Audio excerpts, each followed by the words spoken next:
चलें सर जी स्टार्ट करें। एक नजर देखें कल का क्या बात हो रही थी। ये बड़ा ऑनलाइन से सवाल ठीक है।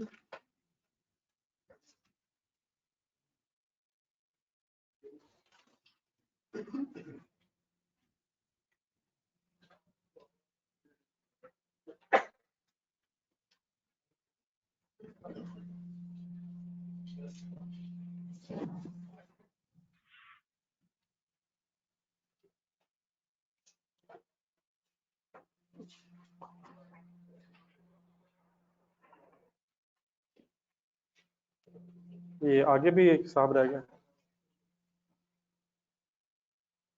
एक नजर देखें सर क्या बात चल रही थी कल।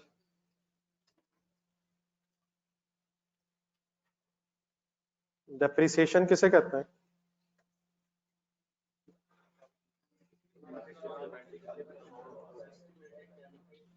डेप्रिसिएशन किसे कहते हैं sir?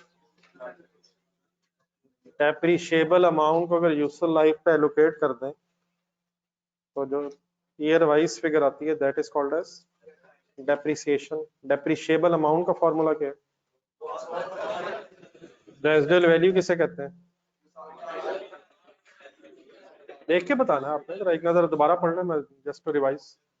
Amount expected to be obtain at the end of its useful life. ये कोई कल से रिलेटेड इशू, थोड़ी सी बातें हो सकी नहीं, समझ आ गई? चले फिर वो आपके पास नोट्स हैं, वो नोट्स वाला सेट सामने रखना जरा। मेथड्स ऑफ डेप्रिसिएशन की हेडिंग में है जरा।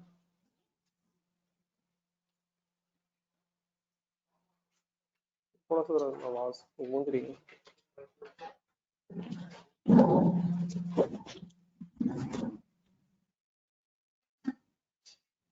ये हेडिंग लिखी हुई सर यूजफुल लाइफ की, जो डेफिनेशन यहाँ पढ़ी थी उसके नीचे methods of depreciation.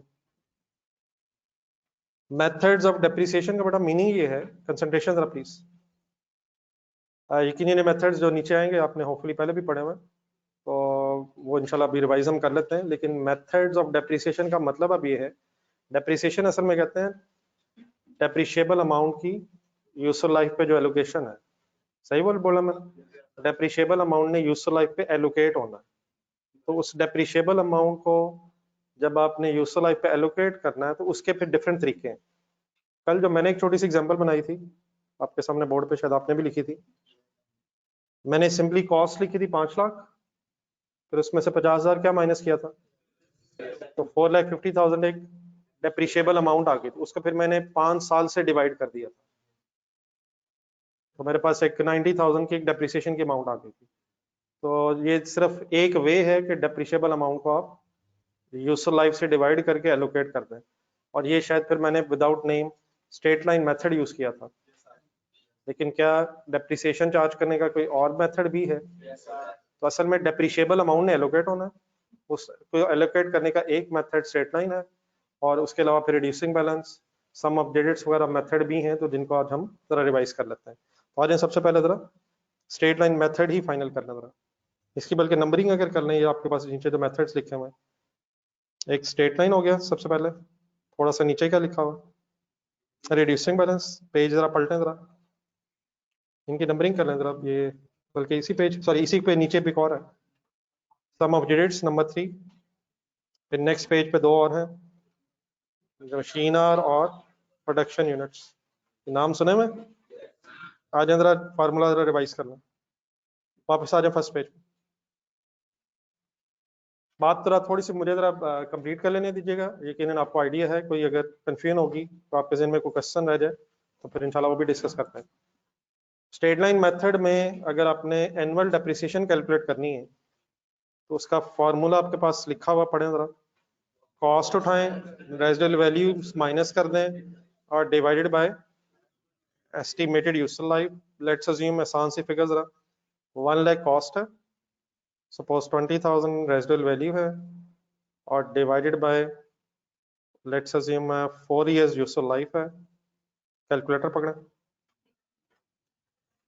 1 lakh minus 20,000 80,000 depreciable amount आ गई, डिवाइड बाय 4, 20,000 की एक फिगर सॉल्व हो जाएगी।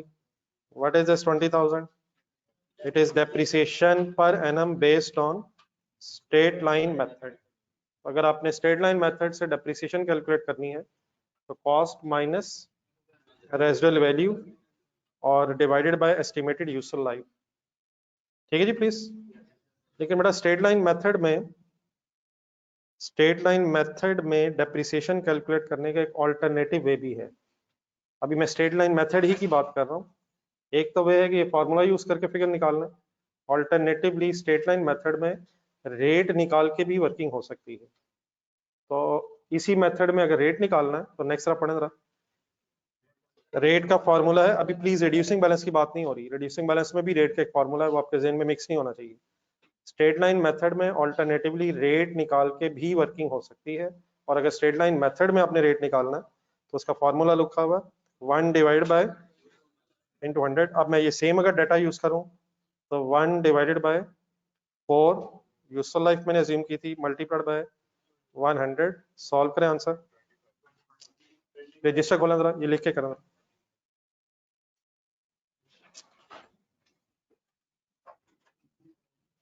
What is the formula to calculate the rate in straight line method?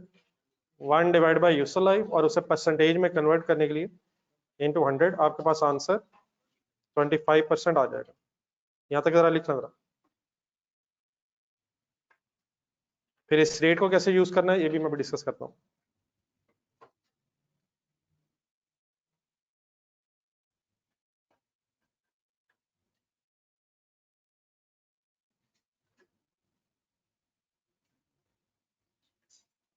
पता ही नहीं चलने दे रहे सर, आप इधर आए सर।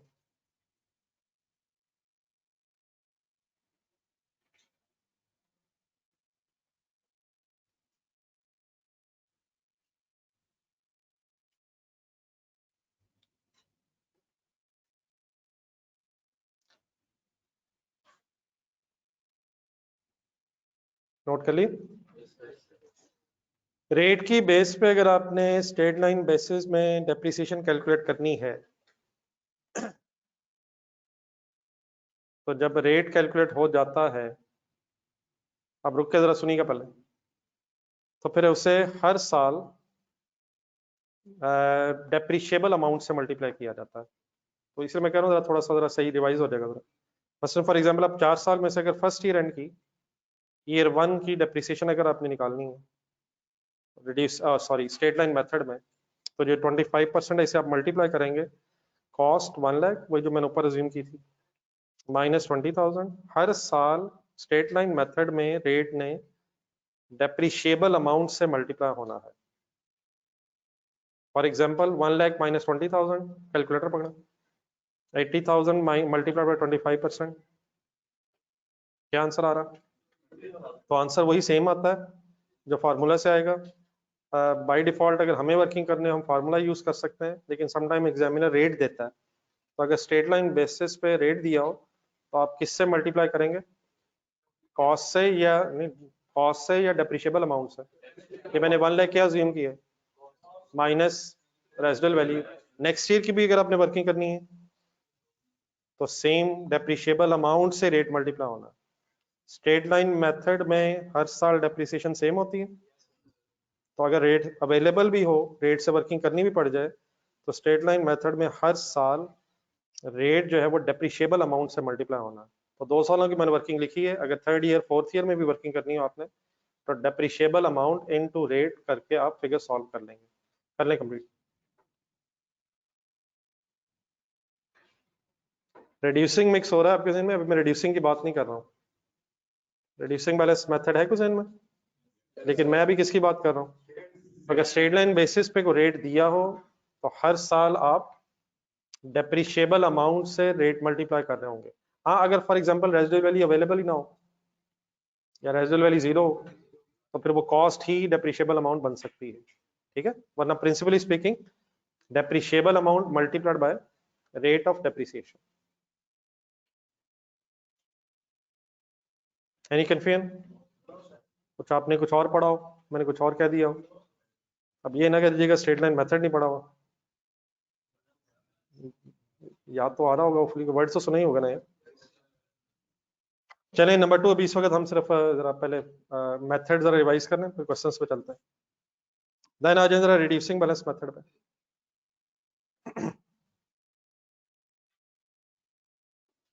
शुरू करूं?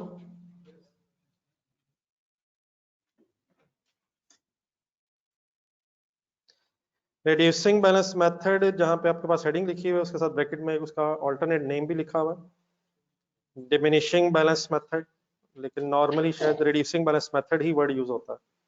रिड्यूसिंग बैलेंस मेथड का जरा कॉन्सेप्ट मेरे साथ एक दफा पहले सुन लें सही तरह।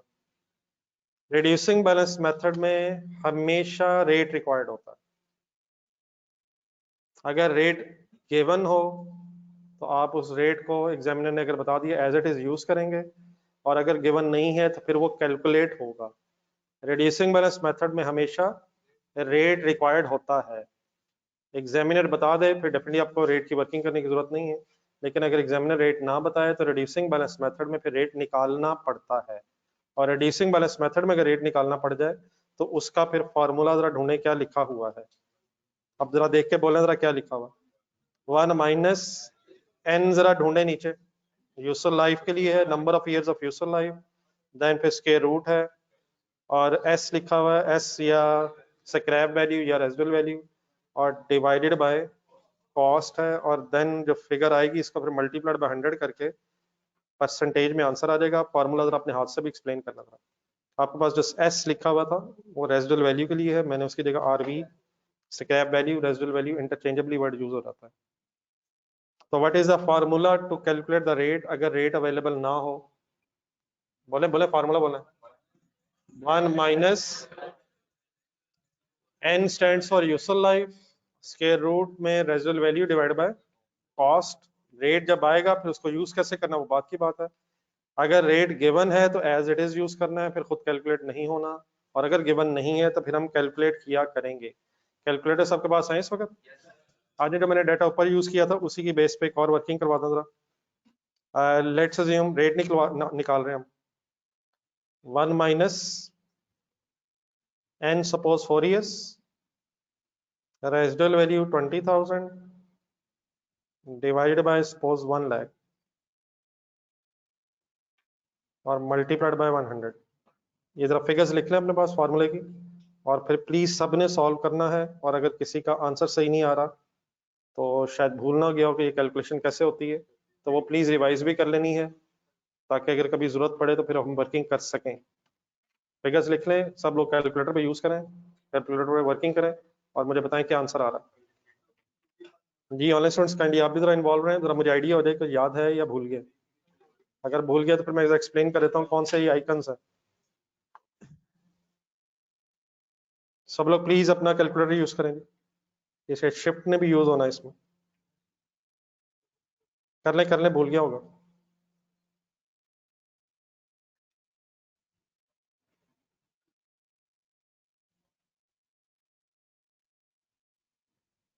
जी ऑनलाइन स्टूडेंट्स क्या आंसर आ रहा है?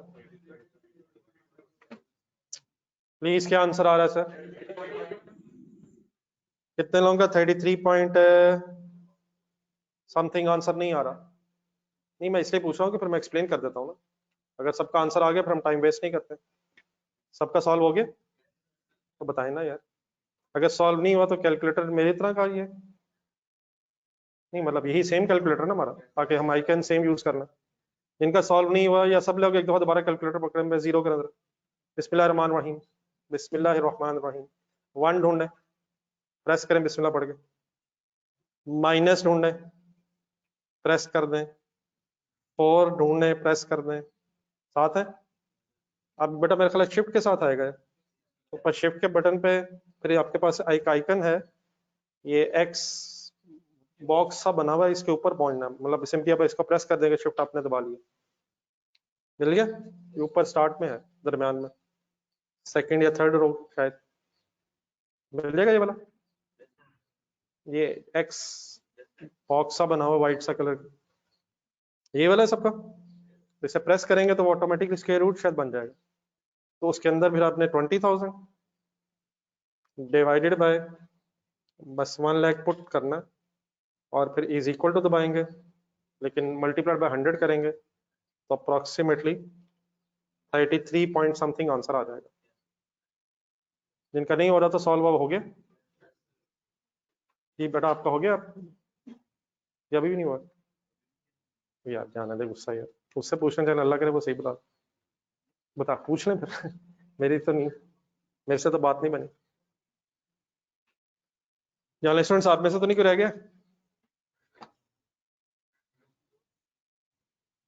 सबका आंसर प्लीज 33 पॉइंट समथिंग आ गया या सही आ गया होगा या नहीं आया होगा यार? इसका आंसर साइलेंट कैसे हो सकता है कि मैं अनडिसाइडेड हूं, पता नहीं आया या नहीं आया? आंसर आ गया सर? मेरे इतना कौन रह गया जिसका आंसर नहीं आया? नहीं मेरे अलावा तो नहीं कोई रह गया ना, मेरा भी आ ही गया। ये बड़ा आंसर आ गया भाई।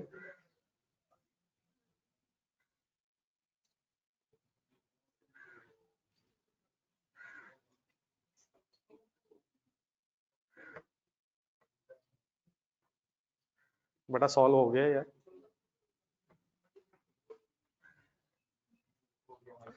क्या आंसर आया? अच्छा चले, अब ये जो आंसर अब आया ना, प्लीज इसको भी जरा फाइनल करना जरा। एनीबडी जिसका आंसर ना हो कैलकुलेटर पे बताएं क्या आंसर आया। चले बिल्कुल सीरियस प्लीज। अब ये 33 पॉइंट समथिंग के बाद काफी फिगर्स आ रही हैं, काफी डिजिट्स आ रहे हैं, तो डेफिनेटली ये सारे डिजिट्स लिखना पॉसिबल नहीं होता है। इसे क्या करना पड़ेगा? राउंड ऑफ करना पड़ेगा। तो काइंडली बताएंगे कैसे राउंड ऑफ करेंगे इसे?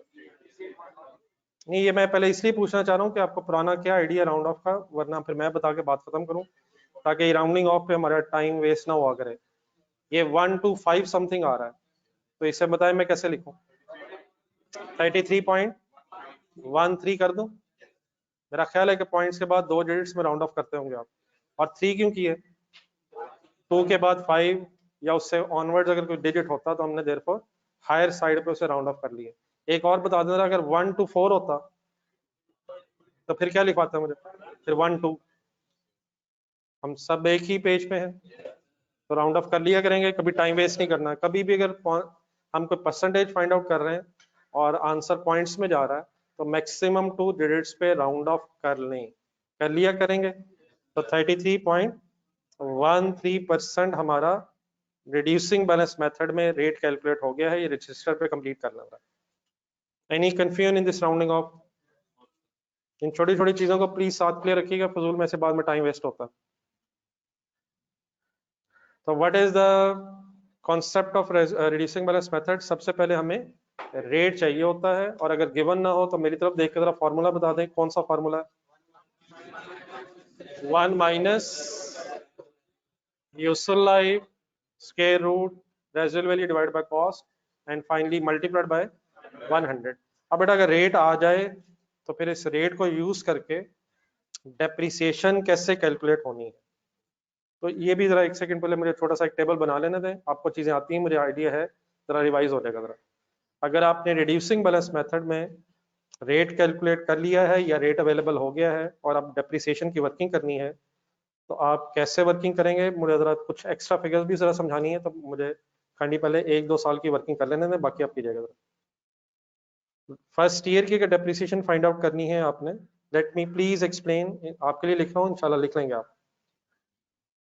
तरीका ये होता है कि आप फर्स्ट ईयर में जो रेट कैलकुलेट हो गया 33.13%, उसको कॉस्ट से मल्टीप्लाई करते हैं without deducting any residual value. अब मैं रिड्यूसिंग बैलेंस मेथड की बात कर रहा हूँ। रिड्यूसिंग बैलेंस मेथड में फर्स्ट ईयर रेट कॉस्ट से मल्टीप्लाई होता है और सेकेंड ईयर से ऑनवर्ड्स WDV से मल्टीप्लाई होता है। तो फर्स्ट ईयर में वर्किंग कैसे करूंगा? 1 लाख, 1 लाख क्या उठाया मैंने? मल्टीप्लाइड बाय, कैलकुलेटर पकड़े, 33.13%। आंसर बताएं क्या आ रहा है। सबने सॉल्व करना है प्लीज, 2 स्टेप्स मेरे साथ। 33130 क्या आया, पहले साल की डेप्रिसिएशन आ गई। ठीक है प्लीज। देन लेकिन एक दो वर्ड्स और हमें जरा पहले फाइनल कर लें। कभी आप लोगों ने एक्यूमुलेटेड डेप्रिसिएशन वर्ड सुना? क्या मतलब होता है एक्यूमुलेटेड का? एक्यूमुलेटेड डेप्रिसिएशन वो टोटल डेप्रिसिएशन जो हमने चार्ज कर दी है। तो अगर एक ही साल गुजरा है तो 33,130 ही क्या एक्यूमुलेटेड है? फर्स्ट ईयर है तो फर्स्ट ईयर के एंड पे फर्स्ट ईयर की डेप्रिसिएशन ही एक्यूमुलेटेड डेप्रिसिएशन बन जाएगी। Accumulated means total depreciation. Any confusion? और देन फिर एक और टर्म जरा भी आपने बोली भी थी, उसे फाइनल करना है। Then WDV is an abbreviation of return down value के। वैसे और भी नाम शायद आपने सुने हो, लेकिन चले फिलहाल रिटर्न डाउन वैल्यू लिख लेते हैं। And the abbreviation of return down value is WDV। What is the formula of WDV? Cost minus accumulated depreciation. So what was the cost? 1 lakh. What is accumulated depreciation? Solve कर दें जरा मुझे। 66870 is WDV। Definitely book value भी शायद carrying amount भी कहते हैं। इंशाल्लाह बाकी आप मुझे बताते रहेंगे। फिलहाल WDV means cost minus accumulated depreciation। तो फर्स्ट ईयर में रेट प्लीज किससे मल्टीप्लाई होता है? कॉस्ट से। एक साल और करवा दें, उसके बाद फिर आप टेबल भी कंप्लीट कीजिएगा। अब अगर रिड्यूसिंग बैलेंस मेथड में हमने सेकंड ईयर 2 की वर्किंग करनी हो तो अब 1 लाख कॉस्ट से रेट मल्टीप्लाई नहीं होगा। ऑनवर्ड ईयर्स में WDV जो पिछले साल के एंड पे रह गई है उससे रेट मल्टीप्लाई करूंगा। मुझे बोल देंगे फिर क्या यूज करूं? 66870 मल्टीप्लाइड बाय 33.13%। सॉल्व करें प्लीज, सॉल्व करें मेरा भाई, प्लीज सॉल्व करें, प्लीज सॉल्व कीजिएगा यार। आंसर क्या आ रहा है? आंसर पॉइंट्स में तो नहीं जा रहा है? जा रहा है, कैसे लिखूं बताएं? 2215 राउंड ऑफ करवा देंगे मुझे प्लीज? जरूरत नहीं है या जो भी करना था कर लिया सर। क्या आंसर आया? 154। ठीक है बेटा सबका। तो this is the depreciation of second year. अब मैंने अगर 2 साल बाद एक्यूमुलेटेड फाइंड आउट करनी तो क्या करूं? किसको किसमें? एक्यूमुलेटेड मींस अब 2 सालों की इकट्ठी डेप्रिसिएशन आ जाएगी। तो एक्यूमुलेटेड बताएं। 5455 सारे वर्ड्स मेरे क्लियर है प्लीज? और फाइनली अब टू आफ्टर 2 इयर्स अगर WDV काउंट करनी है तो cost minus accumulated depreciation formula ज़हन में रखें। लेकिन ऑब्वियसली आप पिछले साल के WDV में से नेक्स्ट ईयर की डेप्रिसिएशन भी माइनस कर सकते हैं। लेकिन what is the formula of WDV? Cost minus accumulated. Formula वही काइंडली ज़हन में रखें। ऑल्टरनेटिवली शॉर्टकट भी पॉसिबल है। तो अगर मैं फॉर्मूले के एंगल से लिखूं तो 1 लाख कॉस्ट थी और अब एक्यूमुलेटेड हो गई आफ्टर 2 इयर्स 55,284 और देयरफॉर अब हमारी आफ्टर 2 इयर्स WDV रह गई है 44,716। यहाँ तक ओके सर? नेक्स्ट 2 इयर्स खुद से करेंगे, यहाँ तक देख के लिख लें, बाकी थर्ड और फोर्थ ईयर पे कंप्लीट करें।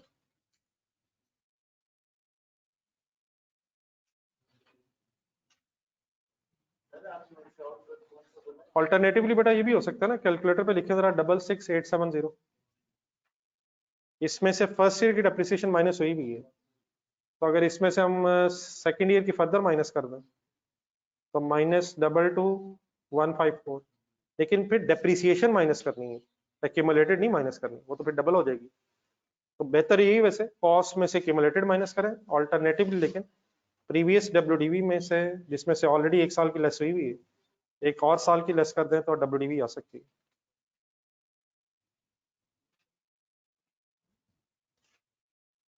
कंप्लीट करें जी आप टेबल आप कंप्लीट कर रहे हैं।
ये बेटा मेरा ख्याल है 3 पेपर्स काफ़ी हैं और टेक्स्ट ले लें साथ।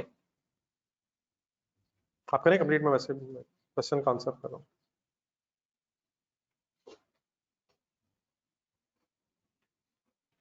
ठीक है, मेरा तो मेरी सजेशन तो यही है,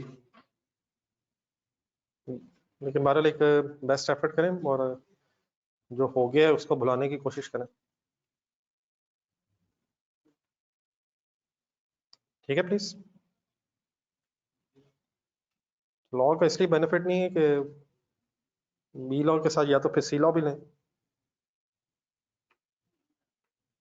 लेकिन मेरा ख्याल अगर टैक्स रहता तो ठीक है tax.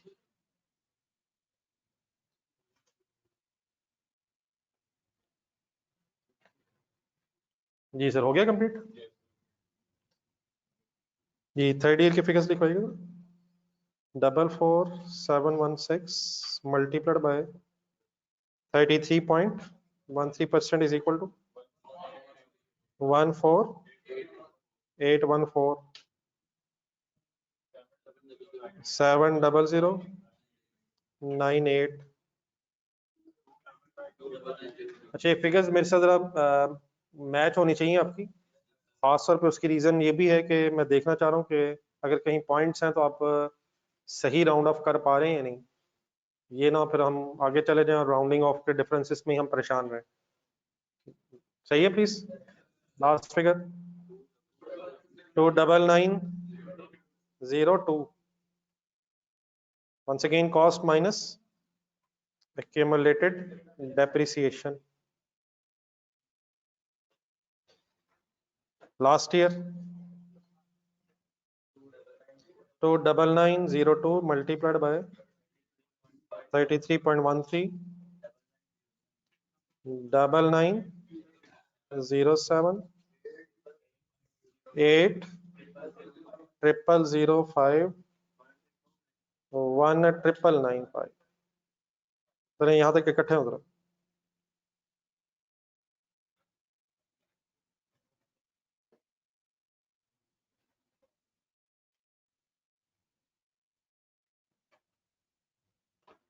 Any confusion in the calculation?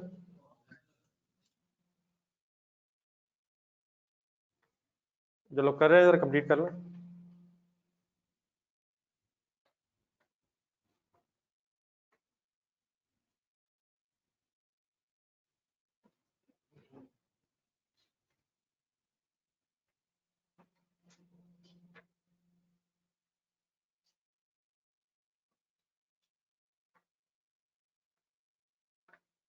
जी हो गया बेटा।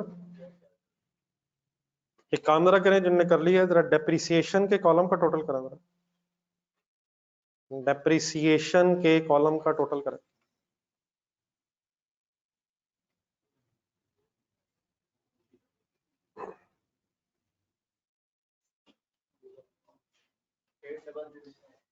एट 0005।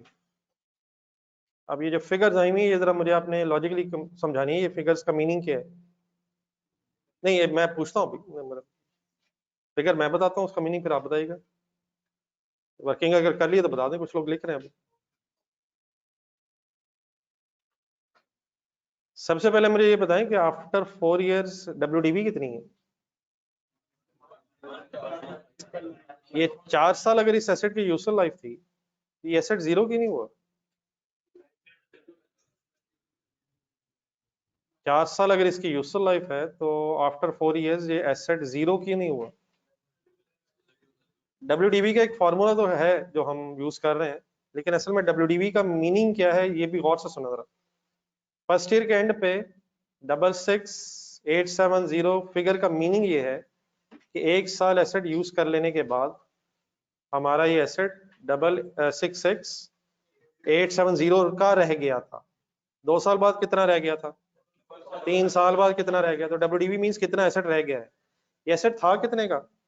1 लाख का। ग्रेजुअली रिड्यूस होता होता, डेप्रिशिएट होता होता ईयर वाइज, ईयर एंड्स पे कितना कितना रह गया, ये WDV में रिफ्लेक्ट नजर आ रहा है। तो 4 साल बाद हमारा ये एसेट 19,995 के इक्वल रह गया है, तो ये जीरो की नहीं हुआ? क्योंकि हम एक्सपेक्ट भी नहीं कर रहे थे कि हमारा एसेट जीरो होगा। हम एक्सपेक्ट कर रहे थे कि लाख रुपए का लिया है, 20,000 रुपए का सेल हो जाएगा और देयरफॉर 80,000 रुपीज ओनली डेप्रिशिएट होंगे। हमने बेटा असल में ना रेट जरा थोड़ा सा राउंड ऑफ करना पड़ा हमें।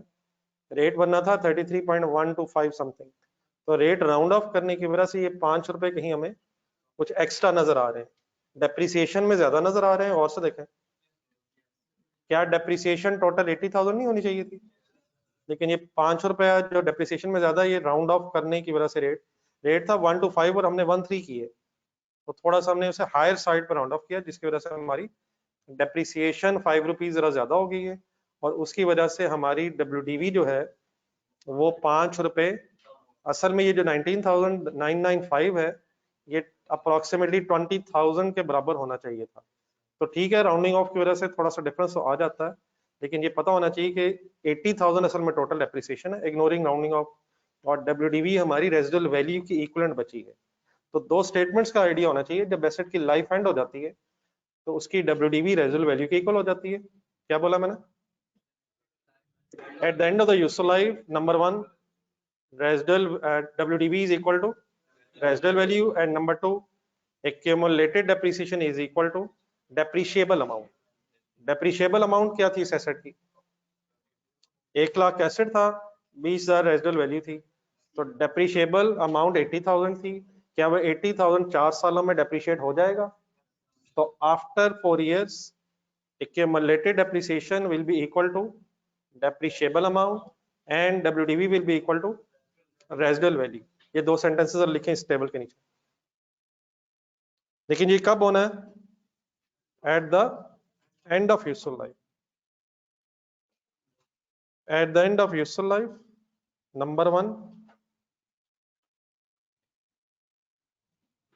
WDV will be equal to residual value,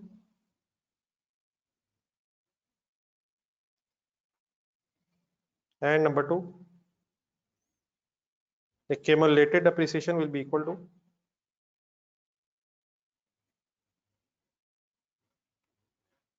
depreciable amount।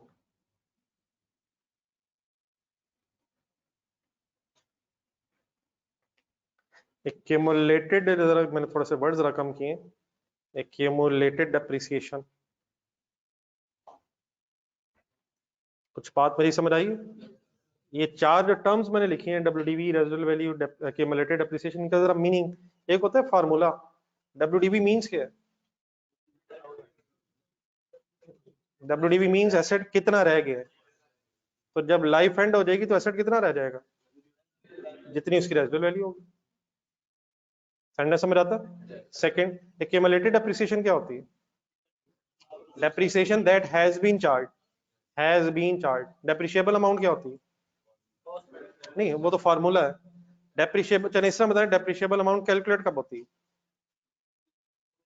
शुरू में, एंड में? शुरू में। डेप्रिशिएबल अमाउंट शुरू में, कॉस्ट माइनस रेजिडुअल वैल्यू, शुरू में कैलकुलेट होती है। 80,000 डेप्रिशिएट होना था, क्या 4 साल बाद 80,000 डेप्रिशिएट हो गया है? Accumulated depreciation means depreciation that has been charged, and depreciable amount means depreciation to be charged. तो depreciable amount शुरू में और accumulated depreciation ग्रेजुअली साथ साथ जैसे जैसे ईयर्स गुजरते जाते हैं उस वक्त कैलकुलेट होती है। लिखना जरा इनके meanings. accumulated depreciation means total depreciation that has been charged। has been charged का मतलब हो गई है।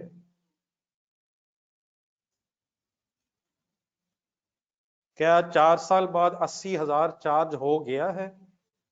तो वो accumulated depreciation है। और depreciable amount means total depreciation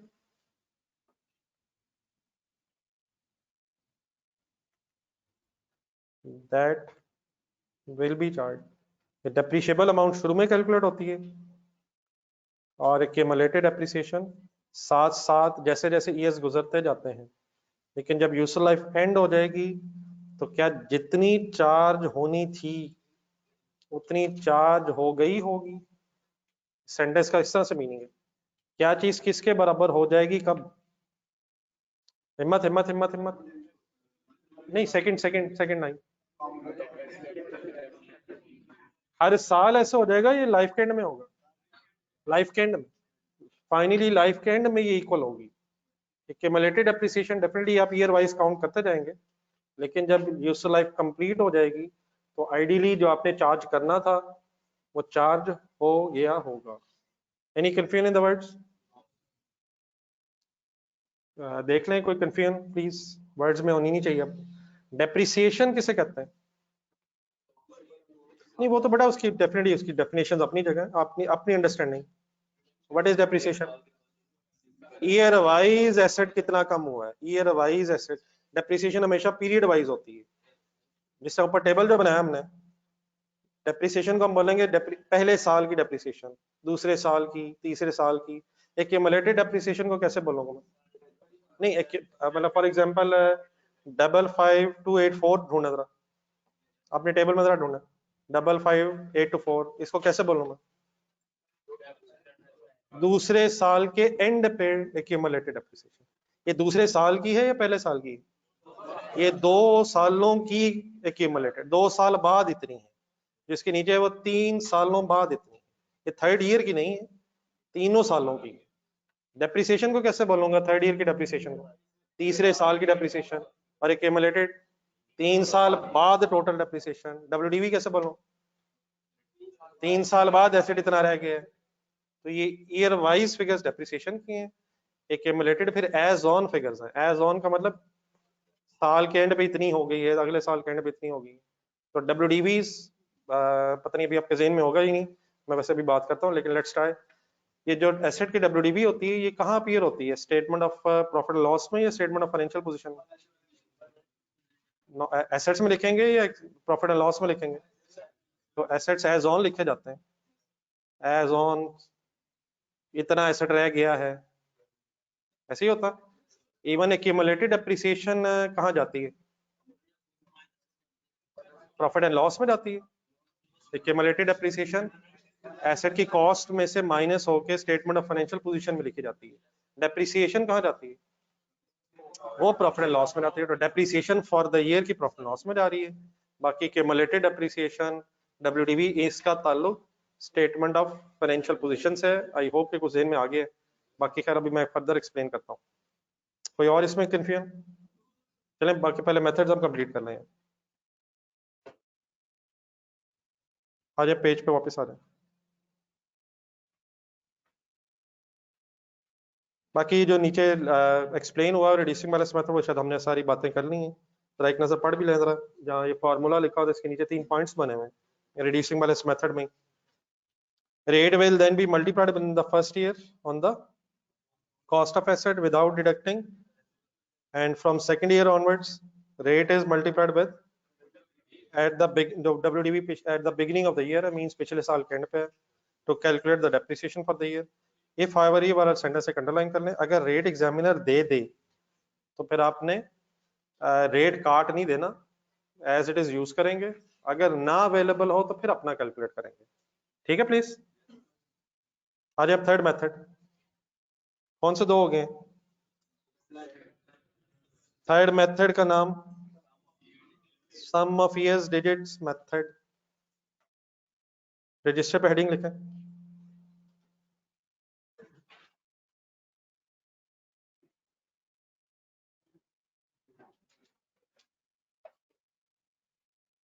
अच्छा, डेफिनेटली इस वक्त हम ये डिस्कस कर रहे हैं कि ये मेथड्स अप्लाई कैसे होते हैं।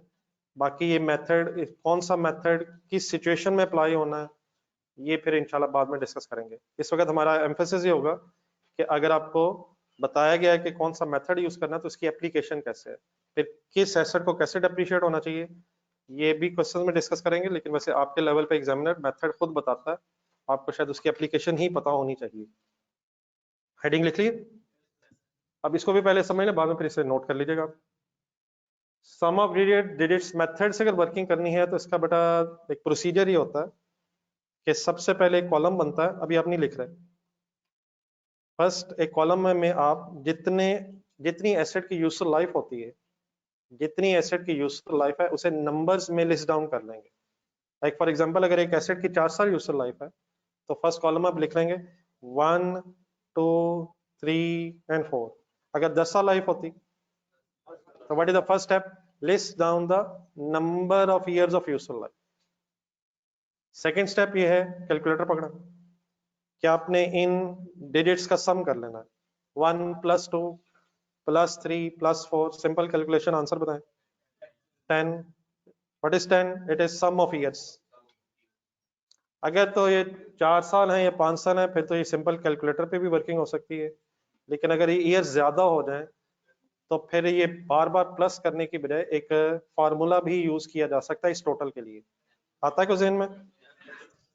n into n + 1 divided by 2। Definitely अगर हम चाहें तो हम इस वक्त भी यूज कर सकते हैं। फॉर एग्जांपल n का मतलब वही year, number of years of useful life है। n 4 अगर हो जाए तो 4 + 1 ब्रैकेट में सॉल्व करें, 10 आंसर आता है। लेकिन डेफिनेटली अगर 4 या 5 साल है तो जरूरत नहीं है। लेकिन अगर यूजफुल लाइफ 20 ईयर्स हो जाए, 30 ईयर्स हो जाए तो फिर रादर देन के सबको प्लस किया जाए। What is the formula to calculate the sum of years? n stands for useful life है, n मल्टीप्लाइड बाय n + 1 और डिवाइडेड बाय 2।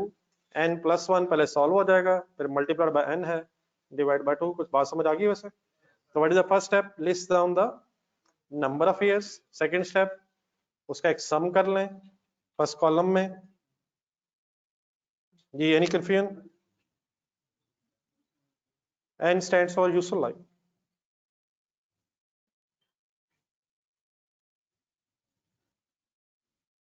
Any confusion? तो 2 स्टेप्स मैंने अभी तक किए, list down the number of years, secondly उसका sum कर लें। फिर बेटा नेक्स्ट कॉलम में एक कॉलम वाइज जब वर्किंग हो जाएगी, नेक्स्ट कॉलम में फिर आपने जो नंबर ऑफ ईयर्स हैं इनको रिवर्स ऑर्डर में लिख देना है। मसलन फॉर एग्जांपल 4 3 2 एंड 1, मतलब इन रिस्पेक्टिव ईयर्स के सामने जहां 1 था उसके सामने 4 3 2 एंड 1। अगर 10 साल होते 10 9 8 7 एक्सेट्रा, तो रिवर्स ऑर्डर में आप नेक्स्ट कॉलम में लिख लेना है और फिर देन उस रिवर्स ऑर्डर में जो फिगर्स लिखी हैं उसको divided by sum of years से कर देना। ये जो 10 आया था हमारा, 4/10 3/10 2/10 एंड 1/10। इस तरह करने से ये होगा कि हर साल की एक फ्रैक्शन बन जाएगी। हर साल की फ्रैक्शन का मतलब पहले साल की फ्रैक्शन है 4/10, दूसरे साल की 3/10 2/10 एंड 1/10। देन आपने नेक्स्ट कॉलम में, यहां तक क्लियर है? ये 2 3 4 चीजें जो हुई हैं, बताएं क्या क्या वो किया मैंने। Number 1, list down the number of years. Second one, calculate the sum. Third one, reverse order में ईयर्स लिखे मैंने, देन फिर डिवाइड बाय सम किया मैंने। इससे ईयर वाइज एक फ्रैक्शन वर्ड समझ आया मेरा?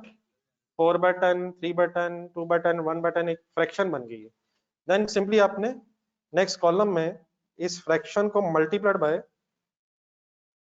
डेप्रिशिएबल अमाउंट करके, क्या बोला मैंने? और डेप्रिशिएबल अमाउंट का फार्मूला क्या होता है? कॉस्ट माइनस रेजुअल वैल्यू वो मैं सेम डाटा यूज कर रहा हूँ।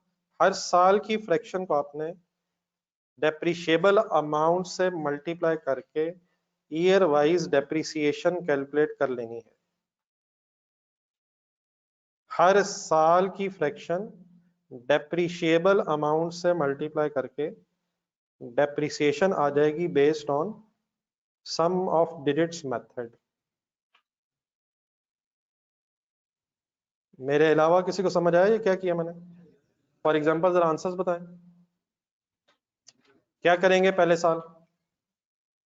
1 लाख माइनस 20,000 80,000 हो जाएगा और multiplied bye 4/12 4/10 32,000 is depreciation for the first year 24,000 करते जाए। हर साल किससे मल्टीप्लाई कर रहे हैं? डेप्रिशिएबल अमाउंट से 16,000 लास्ट ईयर 8,000। ठीक है प्लीज। लेकिन लिखने से पहले नेक्स्ट कॉलम्स में आपने एक वर्किंग दो करनी और एक क्यूमुलेटेड डेप्रिसिएशंस भी फाइंड आउट करनी है और WDVs भी फाइंड आउट करनी है। कर लेंगे? मैंने इसीलिए कहा था जरा मुझे बना लेने दें। अब मैंने तो आराम से 2 कॉलम और बढ़ा दिए हैं, आपके लिए जगह नहीं रही। अब करें वर्किंग? मैंने इसीलिए कहा था मुझे कंप्लीट कर लेने, जरा बात पूरी सामने आ जाएगी। तो आप लिख रहे थे फिर आपके पास जगह नहीं रहनी, अब बीच में छोटी छोटी करके बस जगह रह जाएगी। करें बिस्मिल्लाह करें, साथ वाला भी कोशिश कर रहा है।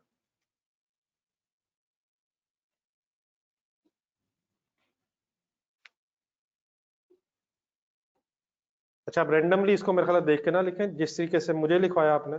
पहला कॉलम बनाएं, टोटल करें ताकि जरा थोड़े से स्टेप्स जहन में आ जाए। रोज में नहीं, कॉलम्स में। इस तरह लिखने के बजाय कॉलम्स में बनाएं। लिखते हैं वैसे ही लिखें जैसे मुझे लिखवाया आपने। जी ऑनलाइन स्टूडेंट्स आपको समझ आ गया?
कोई वर्किंग में इशू तो नहीं? प्लीज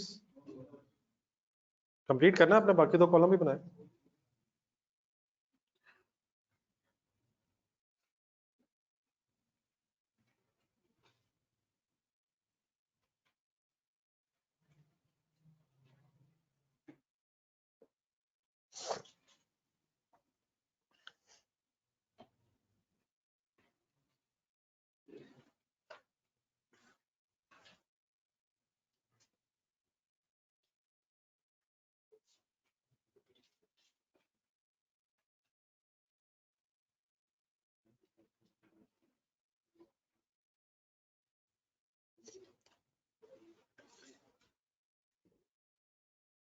जी ठीक है जी, प्लीज डेप्रिसिएशन के कॉलम का भी टोटल करें।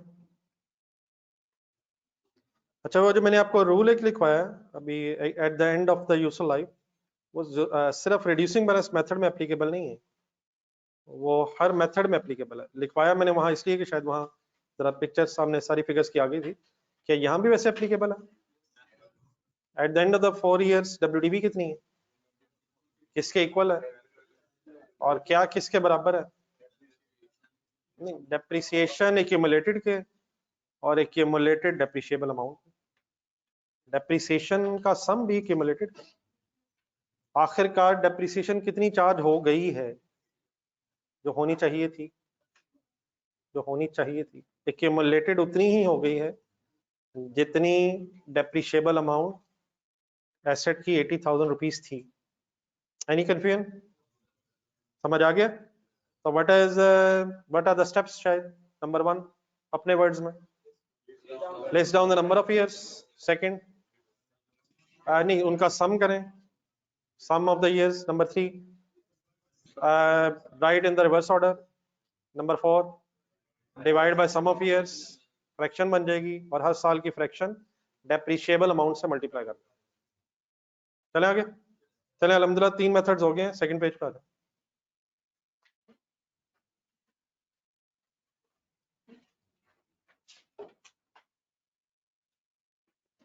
कोई नोट तो नहीं करा जी ऑनलाइन स्टूडेंट्स? देन बेटा जो रिमेनिंग 2 रह गए, ये मशीन्स के एंगल से समटाइम्स यूज किए जाते हैं। मशीनरीज की डेप्रिसिएशन के लिए मशीन और मेथड भी यूज किया जा सकता है और नंबर ऑफ यूनिट्स मेथड भी यूज किया जा सकता है। तो आ जाइए, ये शायद स्ट्रेट लाइन मेथड से मिलते जुलते हैं। डिफरेंस क्या है वो जरा डिस्कस करते हैं। नंबर 4 मेथड का नाम है, बोले क्या? Machine hour method. इसका एक फॉर्मूला लिखा हुआ है। इस मेथड में सबसे पहले एक रेट पर मशीन आर कैलकुलेट होता है। लेट मी एक्सप्लेन, 2 मिनट ज्यादा पहले मुझे। इसमें एनुअल डेप्रिसिएशन कैलकुलेट करने की बजाय पहले एक पर आर मशीन का रेट कैलकुलेट किया जाता है। फॉर्मूला आगे जरा देखें, कॉस्ट माइनस रेजिडुअल वैल्यू है divided by effective total working hours है। अगर आप अपने ज़हन में स्ट्रेट लाइन मेथड का फॉर्मूला लाएं तो स्ट्रेट लाइन मेथड का फॉर्मूला क्या है? कॉस्ट माइनस रेजिडुअल वैल्यू है डिवाइड बाय, तो बेटा यूजफुल लाइफ जो है ना वो ईयर्स में भी काउंट हो सकती है, आवर्स में भी काउंट हो सकती है, और मेथड नंबर 5 जब हम देखेंगे तो नंबर ऑफ यूनिट्स में भी काउंट हो सकती है। मीन्स से एक मशीन की लाइफ 5 साल है, 10 साल है, ये तो हमने ईयर्स में काउंट की है। इन अदर वेज कि ये मशीन 80,000 घंटे चल सकती है। इन अदर वेज ये मशीन 2 लाख यूनिट्स बनाएगी। तो यूजफुल लाइफ ईयर्स में भी काउंट हो सकती है, आवर्स में भी हो सकती है, और यूनिट्स में भी हो सकती है। तो अब मेथड नंबर 4 जो पढ़ रहे हैं हम, ये अगर मशीन आवर मेथड है तो रादर देन कि आप divided by number of years करें, आप नंबर ऑफ ईयर्स की बजाय इफेक्टिवली जो टोटल इस मशीन ने एस्टिमेटेड बेसिस पे आवर्स यूज होना है उससे डिवाइड करने। लेट्स अज्यूम, कुछ फिगर्स में लिखता हूँ, पहले पहले मुझे एक्सप्लेन कर लेना नजर। एक मशीन सपोज आपने ली 50 लाख रुपीस की, तो 50 लाख कॉस्ट हो गई। सपोज रेजिडुअल वैल्यू 0 है, इसका क्या मतलब हुआ? वी आर नॉट एक्सपेक्टिंग के एंड में कुछ मिलेगा। इट इज क्वाइट पॉसिबल, अगर है तो ठीक है, अदरवाइज 0 है। इट मींस अगर रेजिडुअल वैल्यू 0 है तो फिर डेप्रिशिएबल अमाउंट कॉस्ट के इक्वल ही है, 50 लाख ही डेप्रिशिएबल अमाउंट है, डिवाइडेड बाय, लेट्स अज्यूम हमारा ये एस्टिमेट है कि ये मशीन अपनी पूरी लाइफ में 1 लाख घंटे इस्तेमाल होगी। 1 मिनट के लिए कैलकुलेटर पकड़े। ये फिगर्स मेरी क्लियर है? फिगर्स मेरी क्लियर है? आंसर बताएं क्या आ रहा है? 50 आएगा शायद, 50 आ रहा है। सिंपली 50 लाख माइनस 0 करके 50 लाख ही हो गया, और डिवाइड बाय 1 लाख अगर आपने किया तो 50 ही आ रहा है। What is this 50? And it is 50 rupees per hour, पर मशीन आवर। मतलब इसका ये है कि हमारी ये वर्किंग कहती है कि अगर हमारी ये मशीन 1 घंटा इस्तेमाल होगी तो वो 50 रुपए डेप्रिशिएट हो जाएगी। अगर 2 घंटा इस्तेमाल होगी तो 100 रुपीज डेप्रिशिएट होगी। अब हमने 1 घंटे की डेप्रिसिएशन कैलकुलेट कर ली है। फिर ड्यूरिंग द ईयर एक्चुअली हमारी मशीन जितने आवर्स यूज हुई होगी उसको हम मल्टीप्लाइड बाय 50 करके डेप्रिसिएशन फाइंड आउट कर लेंगे। यहां तक 50 समझ आ गया? 50 रुपीज पर आवर। अब इसका यूज कैसे होता है? लेट्स अज्यूम फर्स्ट ईयर में आपकी ये मशीन 15,000 आवर्स इस्तेमाल हुई। ये क्या लिया मैंने 15,000? एक्चुअल आवर्स 15,000 इस्तेमाल हुई, मल्टीप्लाइड बाय बताएं क्या करूं? Multiplied by 50। आंसर बताएं please, answer answer answer please answer. 7,50,000। पैसे हमेशा बेटा अपने समझ के गिने हैं, सिंपल से थोड़े से पैसे। 7,50,000 रुपया था, तो what is 7,50,000? Depreciation based on machine hours. Next year अगर फॉर एग्जांपल सेकेंड ईयर में ये मशीन सपोज अगर 8,000 आवर्स इस्तेमाल हुई है, तो actual machine hours 8,000 multiplied by once again 50, 4 lakh rupees depreciation आ जाएगी। इस मेथड में जिस तरह से आर्ली बेसिस पे आवर्स के हिसाब से एसेट यूज हो रहा होगा, अकॉर्डिंगली डेप्रिसिएशन हम कैलकुलेट करते जाएंगे। पीरियड जब मशीन लेंगे उस वक्त शुरू में क्या कर लेंगे, एक रेट पर आर निकाल लेंगे, फिर उसका यूज कैसे करेंगे, ईयर वाइज जितना जितना asset in terms of hours use हुआ होगा उससे मल्टीप्लाई करके डेप्रिसिएशन आ जाएगी। क्या इस केस में फिर डिफरेंट ईयर्स की डेप्रिसिएशन डिफरेंट हो सकती है depending upon the use of the machine? अगर मशीन डिफरेंट आवर्स यूज हुई है तो अकॉर्डिंगली डेप्रिसिएशन भी चेंज हो जाएगी। ये जो 750,000 आया, 4 लाख आया, ये क्या कैलकुलेट हुआ? क्या कैलकुलेट हुआ है? डेप्रिसिएशन। क्या यहाँ से अगर हम चाहें तो क्यूमुलेटेड भी फाइंड आउट कर सकते हैं, और क्या क्यूमुलेटेड की बेसिस पे डब्ल्यूडीवी भी निकाली जा सकती है? वो बाकी सारी बातें एज इट इज हैं। इसको मेरा ख्याल है चाहे इसी पेज पे लिख लें, आपके पास पेज पे भी जगह है, रजिस्टर पे लिखना वहां लिख लें।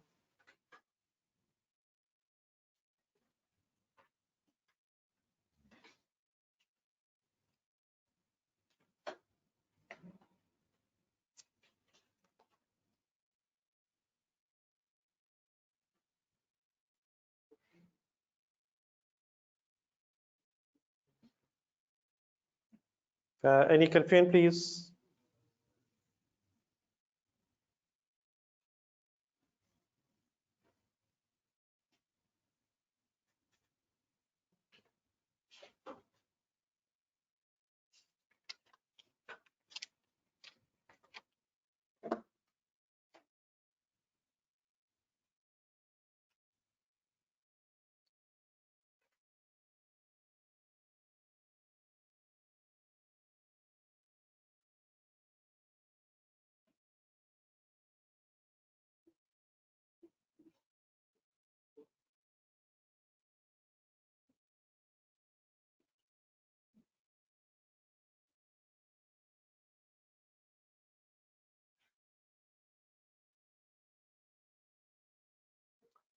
What is the formula of rate per hour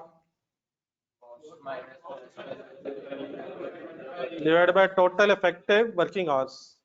ये जो रेट आ जाएगा उसका क्या करेंगे? वो भी पढ़ लें जरा अपने अपने नोट्स में लिखी हुई एक नेक्स्ट टाइम। जो रेट आता है फिर उसे ईयर वाइज एक्चुअल आवर्स से मल्टीप्लाई करते हैं। एक्चुअली एसेट जितना जितना टाइम रिस्पेक्टिव ईयर में यूज हुआ होता है उस उन आवर्स से मल्टीप्लाई कर उन एक्चुअल आवर्स से मल्टीप्लाई करके आपके पास डेप्रिसिएशन आ जाती है। ओके सर, चले लास्ट पे आते हैं। इससे बिल्कुल मिलता जुलता एक मेथड है प्रोडक्शन यूनिट्स मेथड। आप देख के बताएंगे क्या डिफरेंस है उसमें और फोर्थ में? वहां जो लाइफ है वो आवर्स की बजाय आप नंबर ऑफ यूनिट्स में भी काउंट हो सकती है। देयरफॉर फिर यहाँ रेट आ जाएगा per unit, depreciation rate per unit, और then multiplied by actual unit से मल्टीप्लाई करके आप डेप्रिसिएशन निकाल सकते हैं। एक वर्किंग कर लेते हैं। लेट्स अज्यूम कॉस्ट 80 लाख है, रेजिडुअल वैल्यू सपोज 8 लाख है, और divided by suppose expected total units to be produced 2 lakh. Cost 80 lakh, suppose residual value 8 lakh, and divide by total number of units 2 lakh. बताइएगा answer.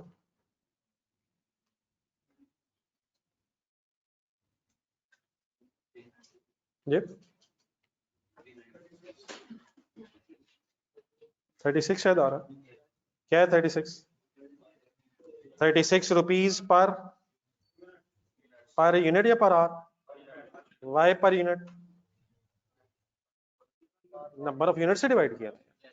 Are से डिवाइड करेंगे तो पर are आ जाएगा, यूनिट से डिवाइड करेंगे तो पर यूनिट आ जाएगा। अब इसका करेंगे क्या? एक्चुअल यूनिट्स प्रोड्यूस जो ईयर वाइज हो रहे होंगे उनसे मल्टीप्लाई कर देंगे। तो लेट्स अज्यूम फर्स्ट ईयर में 40,000 यूनिट्स प्रोड्यूस हुए, मल्टीप्लाइड बाय 36, कर ले सॉल्व। और ईयर 2 में सपोज 55,000 यूनिट्स प्रोड्यूस हुए, तो actual units produce multiplied by rate per unit, rate एक दफा कैलकुलेट करके रख लेंगे हम। तो रिस्पेक्टिव ईयर्स में जितने यूनिट्स फिर बने वो फिर नंबर ऑफ यूनिट्स से मल्टीप्लाई करके हम डेप्रिसिएशन की फिगर फाइंड आउट कर लेंगे। First answer 14 lakh 40,000, 19 lakh 80,000. This is depreciation.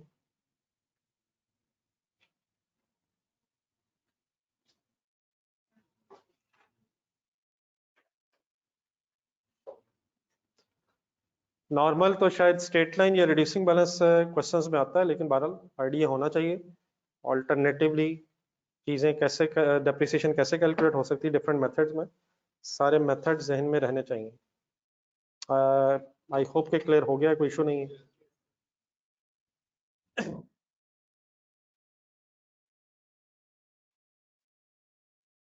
चलें फिर आगे। आज हम रजिस्टर में नेक्स्ट हेडिंग लिखें, बस अब ये नोट्स की थोड़ी देर के लिए जरूरत नहीं है। रजिस्टर का एक पेज जरा, अगर तो हाफ से ज़्यादा पेज है फिर ठीक है, वरना फिर नेक्स्ट पेज निकालना है जिस पेज पे आप हैं। अगर हाफ से ज़्यादा है तो फिर ठीक है, वरना फिर नेक्स्ट पेज पे ही आ जाए। करो शुरू, कोई लिख तो नहीं रहा। हेडिंग लिखें sir, accounting treatment of depreciation.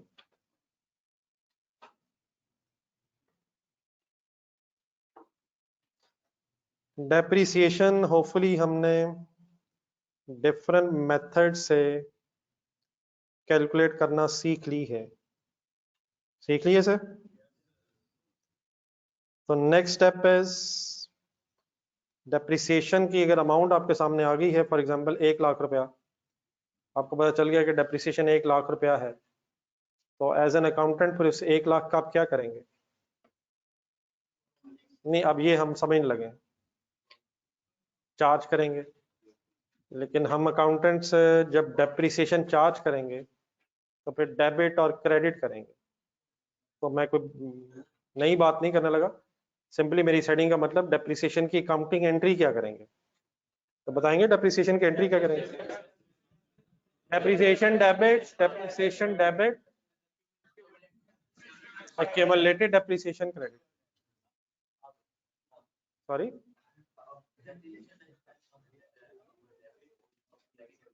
depreciation debit, accumulated depreciation credit, क्या depreciation up debit, accumulated depreciation up credit, accumulated depreciation up होगी क्रेडिट है, accumulated depreciation बढ़ के क्रेडिट हुई। नहीं मतलब मैंने ठीक है, नहीं उस अप के साथ फिर डेबिट क्रेडिट वर्ड लगाया होगा आपने, डेबिट डेप्रिसिएशन। नहीं हंसना मेरी तरफ देख के, नहीं अगर हंसना है तो मेरी तरफ देख के, भाई तो परेशान है। नहीं, डेप्रिसिएशन जहन में अब कर लेते हैं और बोल डेबिट देते हैं, और एक्यूमुलेटेड डेप्रिसिएशन आखिरकार क्रेडिट बोल देते हैं। अब होगी, नहीं मेरा ख्याल है कि अब तो पहले दिनों में किया होगा, उसके बाद फिर रिप्लेस कर लिया होगा अप को या डाउन को डेबिट और क्रेडिट से। डेबिट क्रेडिट बोला ही कभी नहीं, डेप्रिसिएशन अप डेबिट, अभी भी एंड तक इस तरह बोलते रहे। अच्छा मशीन खरीदी, एंट्री बताएं। Machine up debit, cash down credit. Cash down ही हो रहा है वैसे यार। नहीं नहीं, इसको सीरियस करने ले, मुझे बता दें कि जैसे आपने बोला मैं भी वैसे ही कोशिश कर लेता हूँ। मेरा ख्याल है ये अप डाउन शुरू में पढ़ा होगा कभी, उसके बाद अब मशीन डेबिट कैश क्रेडिट। नहीं नहीं प्लीज आपस में नहीं, मेरी हेल्प करनी है जरा, ताकि हम एक ही बात कर रहे हो। तो मशीन डेबिट कैश क्रेडिट, ठीक है। तो डेप्रिसिएशन की entry, depreciation debit accumulated depreciation credit चलेगी इंशाल्लाह, आप होगी ही। नहीं हम अगर आपने मुझे समझाना, मैं आपसे कहूँ कि यार मुझे बताएं कैश डेबिट लोन क्रेडिट क्या हुआ, तो आप बता सकते हैं। लोन लेने से कैश बढ़ गया, या उधार कैश लेने से कैश भी बढ़ा है, लोन भी बढ़ा है। लोन लाइबिलिटी बढ़ के क्रेडिट हो गई है, कैश एसेट बढ़ के डेबिट हो गया। तो वो तो हम एक्सप्लेन करना चाहें तो ठीक है, वरना finally cash debit loan credit, liability की जगह मेरे ख्याल लोन, लाइबिलिटी इसका मेन हेड है, कैश का मेन हेड एसेट है, लेकिन अकाउंटिंग हेड्स हम बोल रहे हैं।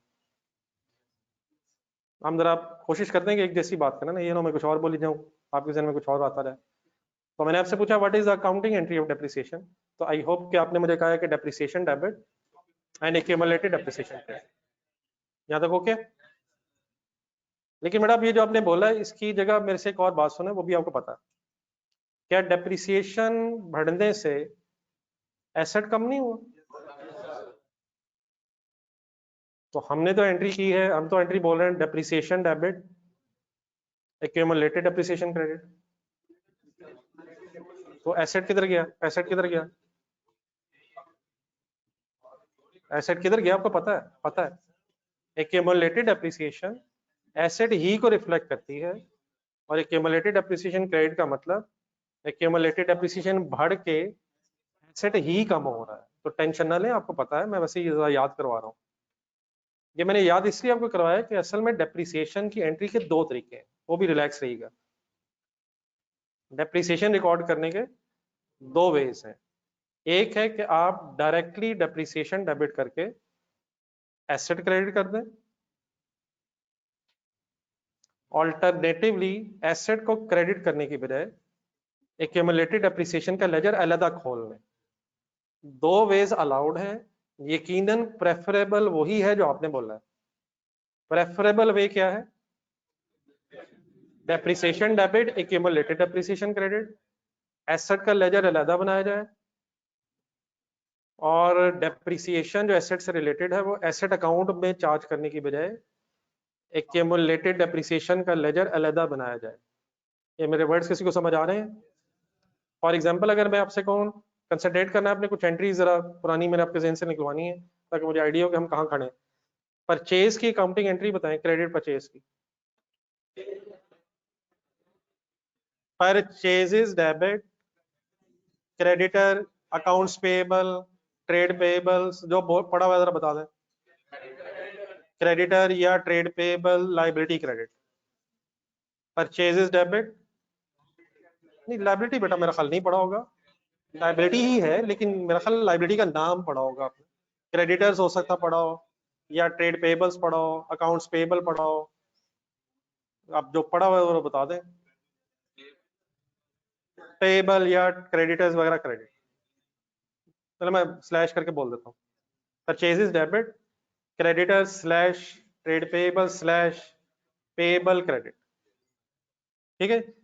अब रिलैक्स, परचेज रिटर्न की एंट्री सोच के बताएं।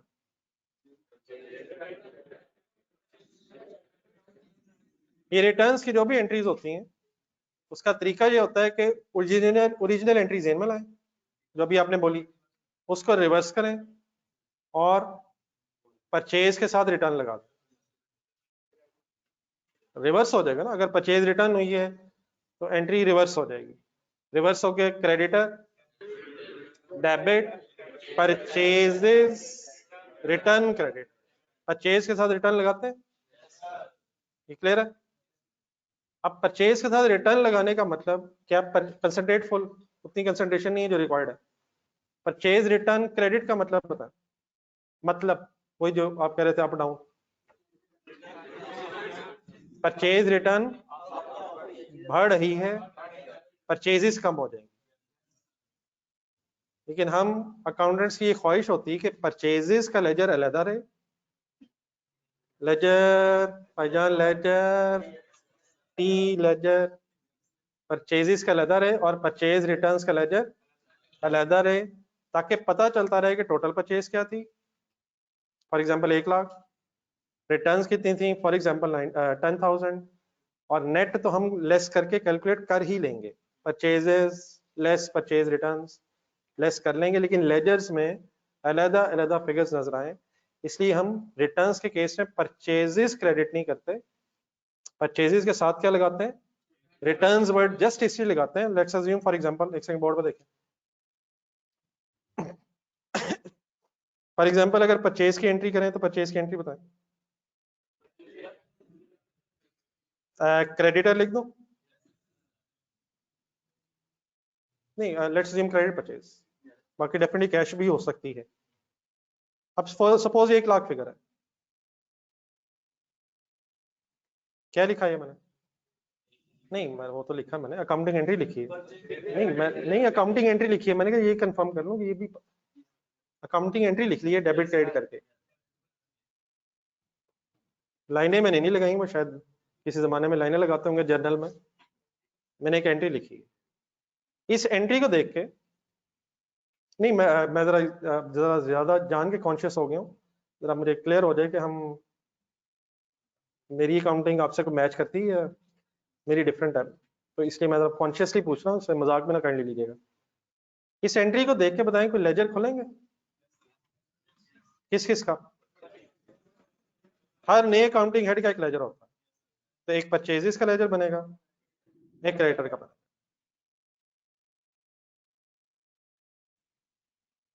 पोस्टिंग करवाएं, परचेजेस के लेजर में डेबिट साइड पे फिगर आएगी, क्रेडिटर रेफरेंस आ जाएगा, क्रेडिटर के लेजर में परचेजेस के रेफरेंस से क्रेडिट साइड पे फिगर आ जाएगी।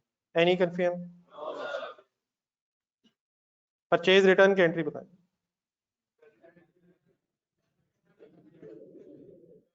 ये मिक्स हो जाती हैं रिटर्न्स वाली एंट्रीज, बेहतर यही तरीका है कि इन्हें ओरिजिनल एंट्री सेम रख के उलट किया जाए, उलट करें, creditor debit purchases, let's assume मैं रिटर्न ना लिखूं, मैं गलत कर रहा हूं आप सही कह रहे हैं, लेकिन मैं आपको ये बता रहा हूं कि हम रिटर्न लिखते क्यों हैं। लेट्स अज्यूम मैं रिटर्न ना लिखूं और ये 20,000 रुपए की सपोज रिटर्न हुई है, क्या मुझे रिटर्न लिखना चाहिए? मैं अभी लिखूंगा, सपोज नहीं लिखा मैंने, नहीं सपोज मैंने नहीं लिखा, सपोज मैंने सिर्फ परचेजेस लिख दिए, क्या कॉन्सेप्चुअली गलत है? कॉन्सेप्चुअली बेटा गलत नहीं है, चीजें वापस देने से परचेजेस कम हो रही हैं और लाइबिलिटी भी कम हो रही है। हमने लाख रुपए की चीजें ली थी, लाख रुपए से हमारी परचेजेस बढ़ गई, और पैसे अगर नहीं दिया तो लाख रुपए से लाइबिलिटी भी बढ़ गई। उसमें से अगर हमने 20,000 की गुड्स रिटर्न कर दी हैं तो 20,000 से हमारी लाइबिलिटी कम हुई है और परचेजेस भी कम हुई है। कॉन्सेप्चुअली एंट्री गलत नहीं है, लेकिन इस तरह अगर मैं एंट्री करूंगा तो उसका इम्पैक्ट ये होगा, पोस्टिंग करवाइए जो सेकंड एंट्री है, ये जो मैंने रिटर्न्स वाली एंट्री लिखी है, अगर मैं इस तरह लिख के इसे पोस्ट करूंगा तो 20,000 क्रेडिटर्स में आ जाएगा, परचेजेस का ऑब्वियसली रेफरेंस होगा, और ये जो 20,000 मैंने क्रेडिट किया है ये भी परचेजेस ही के लेजर में आ जाएगा, और रेफरेंस ऑब्वियसली क्रेडिटर होगा, गलत बिल्कुल कुछ नहीं। परचेजेस का जरा लेजर पढ़ेगा अकाउंटेंट बन गएगा, 1 लाख की गुड्स आई थी, 20,000 की रिटर्न हो गई है, 1 लाख की लाइबिलिटी बनी थी, 20,000 से कम हो गई है, कोई इश्यू यहां तक नहीं है। लेजर जरा मेरा बैलेंस करवाएं, परचेजेस के लेजर में मेरा 80,000 प्लीज डेबिट बैलेंस आ जाएगा, डेबिट बैलेंस आ जाएगा या क्रेडिट बैलेंस आ जाएगा? और क्रेडिट साइड पे लिखा हुआ है, अल्लाह करे हम ये वाली टेंशन ना हो। डेबिट बैलेंस लेजर बैलेंस करने के लिए ऑपोजिट साइड पे लिखी है, ठीक हो गया? क्रेडिटर का लेजर बैलेंस करवाएं, इसमें भी 80,000 लेकिन क्रेडिट बैलेंस आ रहा है, क्रेडिट बैलेंस आ रहा है। कंसंट्रेशन प्लीज, डिस्टर्बेंस है, प्लीज ना करें, जो मैंने बात करनी है वो अभी सामने आने लगी है जी। Sorry sorry 1 lakh. जब बेटा लेजर्स बन जाते हैं तो फिर उसके बाद एक ट्रायल बैलेंस बनता है,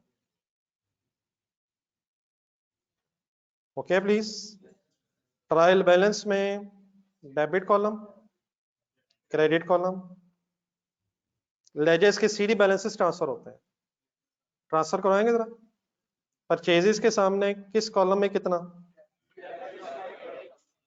डेबिट साइड पे 80,000, क्रेडिटर के लेजर में क्रेडिट बैलेंस 80,000 कॉलम में आ गया। अल्हम्दुलिल्लाह हमारा ट्रायल बैलेंस मैच कर गया, प्लीज मैच कर गया यार।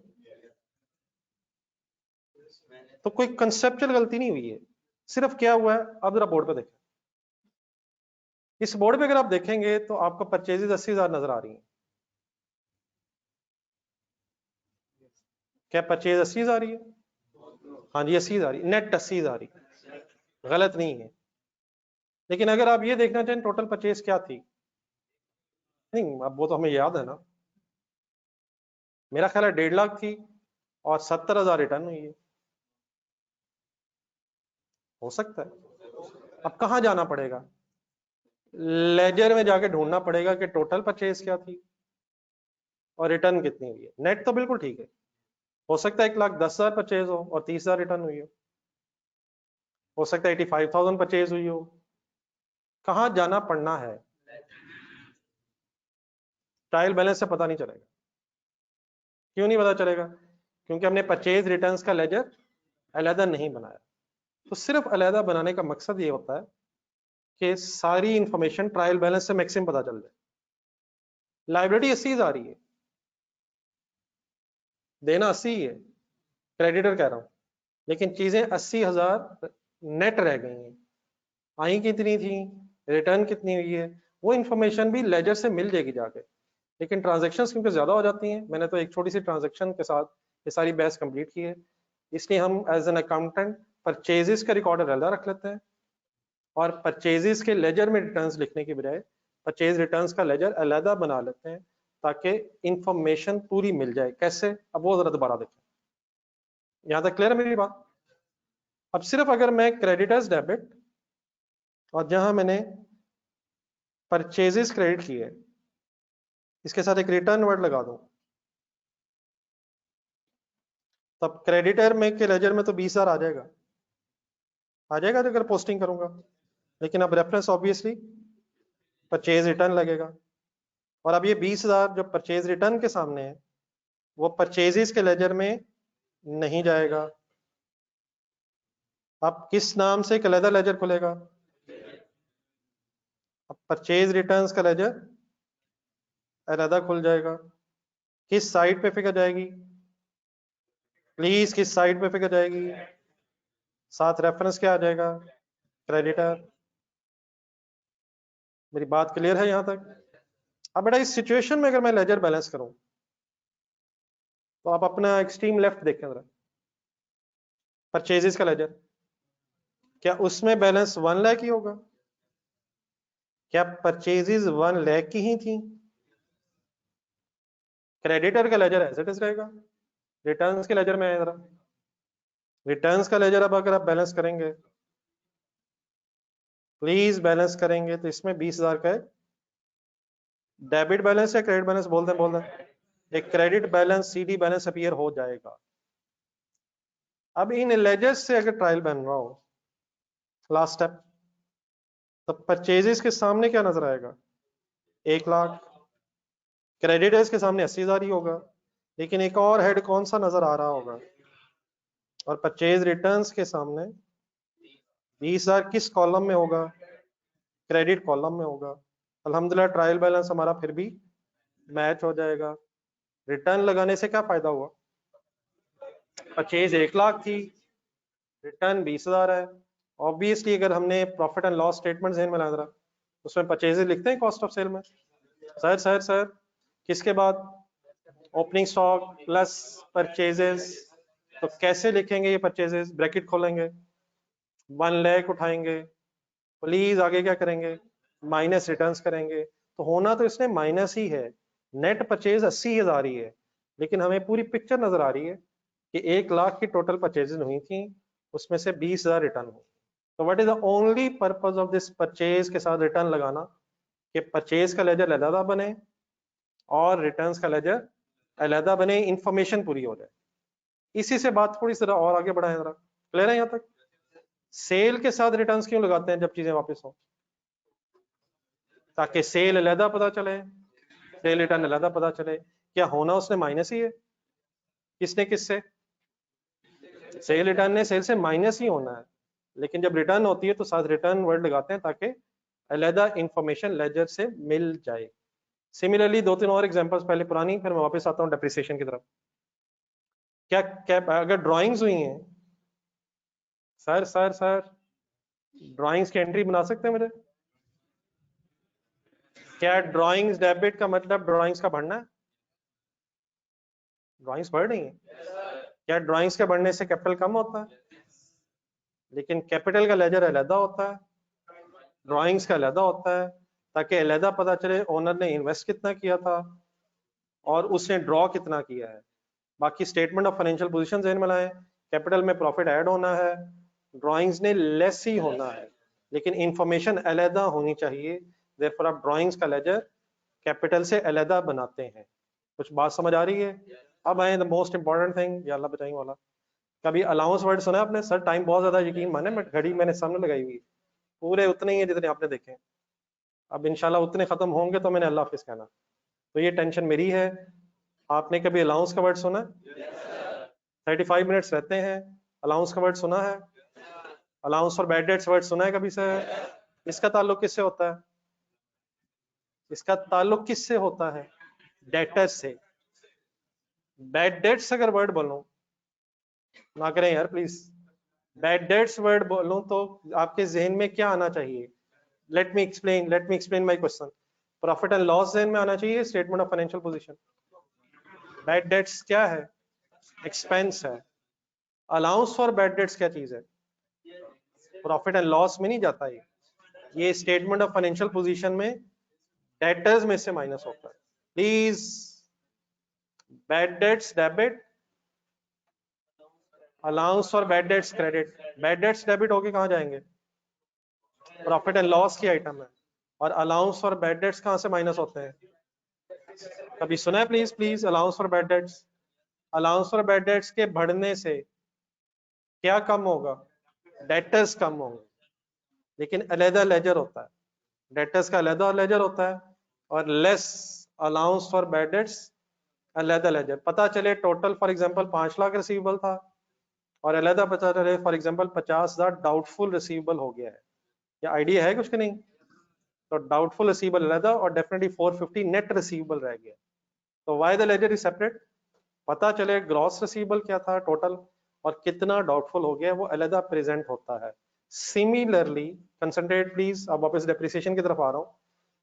डेप्रिसिएशन जब डेप्रिसिएशन हम चार्ज करते हैं तो एसेट ने भी कम होना है।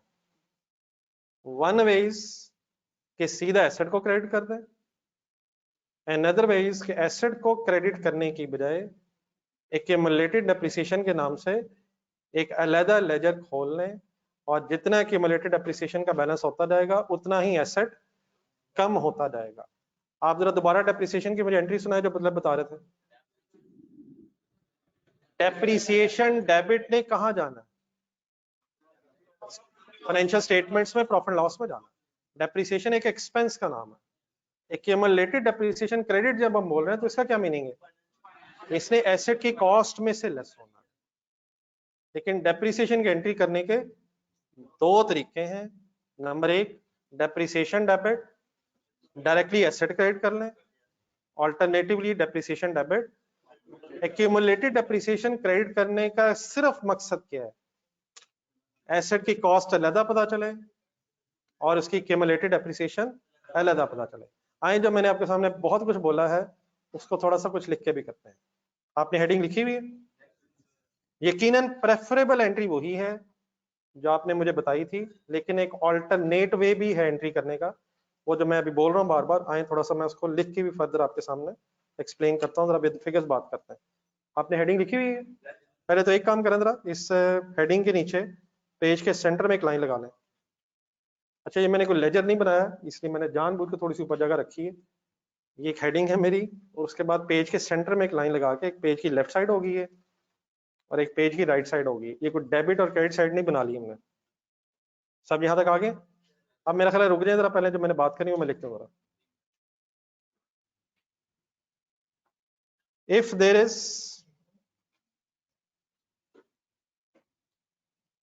No separate ledger of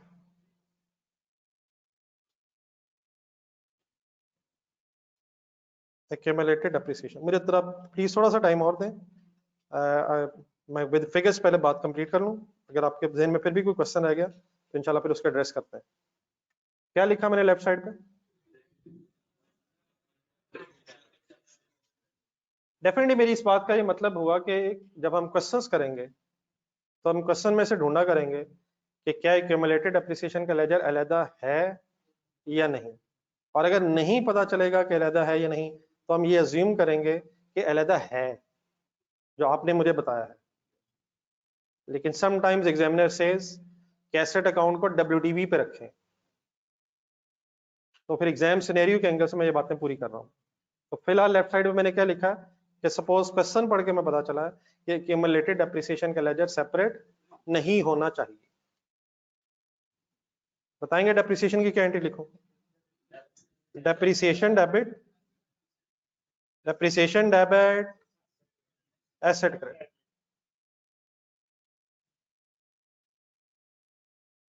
any confusion? Depreciation debit कहां जाएगी? ठीक हो गया, लेकिन एक सब बीच में से जरा सोच के आगे जाए। यकीनन डेप्रिसिएशन का कोई लेजर बनेगा? लेजर बनेगा सर, और उसका जो भी बैलेंस होगा उसने प्रॉफिट लॉस में जाना। क्या एसेट का कोई लेजर होगा? सर एसेट का लेजर होगा। ये डेप्रिसिएशन एसेट के लेजर में किस तरफ होगी? अगर मैं ये एंट्री कर रहा हूं तो क्रेडिट साइड पे होगी और रेफरेंस डेप्रिसिएशन होगा। इट मींस इस केस में कौन सा लेजर अलग नजर नहीं आएगा? एक्यूमुलेटेड डेप्रिसिएशन का कोई लेजर नजर नहीं आएगा। फॉर एग्जांपल, पेशेंस सिखाएं, आपके लिए बना रहा हूं सब कुछ। लेट्स अज्यूम एक मशीनरी है, मशीनरी का लेजर बना रहा हूं। 1 जनवरी 2023 मशीनरी अपने परचेज की एंट्री बताएं। कैश का मैंने रेफरेंस लिखा, सपोज मशीनरी 5 लाख की है। मैं आपके सामने सिर्फ इस वक्त मशीनरी का लेजर बना रहा हूं, लेकिन ऑब्वियसली कैश का लेजर भी होना चाहिए, और कैश के लेजर में ये फिगर क्रेडिट साइड पे होनी चाहिए, मशीनरी का रेफरेंस होना चाहिए। लेकिन सपोज हम सिर्फ मशीनरी का लेजर सीख रहे हैं। बेटा प्लीज एक मिनट ठहर जाओ यार, कोई ऐसी बात नहीं है, जरा लेट मी कंप्लीट, ताकि आप जब लिखें, क्योंकि ऊपर भी मैंने जगह लिखी, तो ऊपर भी मैंने एक लाइन लिखनी है, तो एक सेकंड जरा आपके लिए। अब लेट्स अज्यूम ये मशीनरी हमने खरीद ली, 5 लाख इसकी कॉस्ट है। अब इसकी अगर डेप्रिसिएशन हमने कैलकुलेट करनी है तो हम रेजिडुअल वैल्यू एस्टीमेट करेंगे, यूजफुल लाइफ एस्टीमेट करेंगे, मेथड सेलेक्ट करेंगे। सपोज हमने वो सब कुछ किया और 1 साल गुजर गया, 50,000 इसकी डेप्रिसिएशन आ गई। अब वो सारे स्टेप्स जो मैंने बताए वो हमने नहीं किए, उसकी बेस पे जो आंसर सपोज 50,000 आ गए। सब साथ है? ईयर एंड आ गया 31 दिसंबर।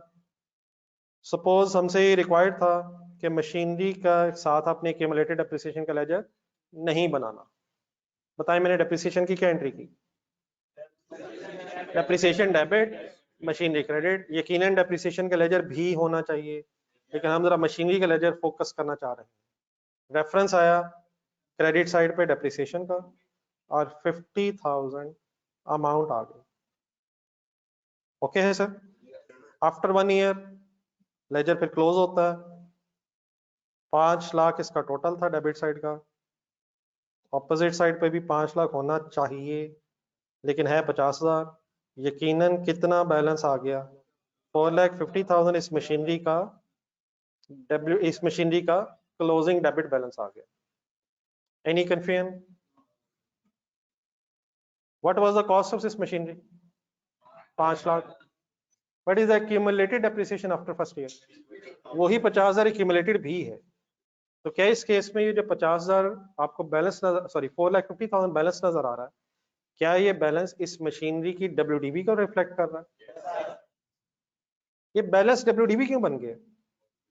क्योंकि हमने डेप्रिसिएशन इसी लेजर में ट्रांसफर कर दी। तो अगर आप डेप्रिसिएशन डेबिट एसेट क्रेडिट वाली डेप्रिसिएशन की एंट्री करेंगे तो एसेट का क्लोजिंग बैलेंस फिर कॉस्ट के इक्वल नहीं रहेगा, वो WDB के इक्वल बनता जाएगा। एक और साल जरा पूरा करवाएं, इसी लेजर को जरा नेक्स्ट ईयर में एक्सटेंड कर दो। आइडिया है इस चीज का? तो इसी लेजर में सेकेंड ईयर के स्टार्ट में कितना बैलेंस आएगा? और 50,000 का ब्रॉड डाउन बैलेंस सबको ओके है? ब्रॉड डाउन डेबिट बैलेंस आ जाए। लेट्स अज्यूम एक और साल कंप्लीट हुआ, 31 दिसंबर 2024। ये एक वन टाइम डिसीजन होता है कि आपने एक्यूमुलेटेड डेप्रिसिएशन का लेजर अलग बनाना है या नहीं बनाना। इस तरह नहीं होता कि एक साल WDB पे लेजर बन जाए, अगले साल सेपरेट हो जाए। तो अगर हमने ये डिसाइड किया है कि एक्यूमुलेटेड डेप्रिसिएशन का लेजर इस एसेट के केस में नहीं बनना, तो सेकंड ईयर में भी फिर डेप्रिसिएशन की एंट्री रिपीट होगी, depreciation debit and asset credit. तो नेक्स्ट ईयर की डेप्रिसिएशन भी किधर आ जाएगी? इसी लेजर में क्रेडिट साइड पे आ जाएगी। लेट्स अज्यूम चले स्ट्रेट लाइन मेथड ही है, 50,000 की डेप्रिसिएशन आ जाएगी। प्लीज सब ओके है? अब आफ्टर 2 इयर्स अगर इस सेकंड ईयर के एंड में इस लेजर को बैलेंस किया जाए तो अब एसेट अकाउंट में कितना बैलेंस आ जाएगा? 4,50,000 क्लोजिंग बैलेंस आएगा या 4 लाख हो जाएगा? 4 लाख का मतलब यकीन नहीं ये भी नहीं ना एक सेकंड, यकीन ये 4 लाख का मतलब डेबिट बैलेंस ही है, debit balance of machinery account. लेकिन this debit balance of machinery account is equal to WDB after 2 years. 5 lakh cost थी और 50,000 1 लाख एसेट ये एक्यूमुलेटेडली डेप्रिशिएट हो चुका है। तो अगर आप डेप्रिसिएशन को एसेट अकाउंट में क्रेडिट करते जाएंगे तो हर ईयर के एंड पे जो CD बैलेंस होगा वो WDB के इक्वल आता जा रहा होगा। कोई इशू नहीं है, कोई गलत वाली बहस नहीं है, मसला सिर्फ वही है। जरा एक सेकंड दोबारा बोर्ड पे देखें। अगर मैं सेकंड ईयर के एंड पे एक ट्रायल बैलेंस बनाऊं तो विजुलाइज कर लेंगे जरा। सेकंड ईयर के एंड पे अगर मैं एक ट्रायल बैलेंस बनाऊं और उसमें मशीनरी का हेड लिखूं तो आप बताएंगे किस कॉलम में कितनी फिगर आ रही होगी? डेबिट कॉलम में 4 लाख आ रहा होगा। तो क्या वाकई एसेट 2 साल बाद 4 लाख करेगा? बाकी सही है, ये फिगर ठीक है, लेकिन ये कितने का था? नहीं वो तो हमें याद है, हो सकता है 7 लाख का हो और 2,50,000 या सॉरी 3 लाख डेप्रिशिएट हो गया हो। अब इसके लिए कहाँ जाना पड़ना है? किस साल के लेजर, जिस साल खरीदा था, पिछले सालों में वापस जाना पड़ना है, जिससे फिर हमारे टाइम वेस्ट होगा। देयरफॉर फिर वो एंट्री असल में ज्यादा प्रेफरेबल है जो आप बोल रहे थे, और उसका पर्पस सिर्फ क्या है कि एसेट का लेजर अलग है और उसकी डेप्रिसिएशन एसेट अकाउंट के अंदर ना आए, वो एक्यूमुलेटेड डेप्रिसिएशन के नाम से अलग रह जाए। ये मैंने जानबूझ के उसे लिंक करने की कोशिश की है। परचेज का लेजर और परचेज रिटर्न का लेजर अलग क्यों बनता है?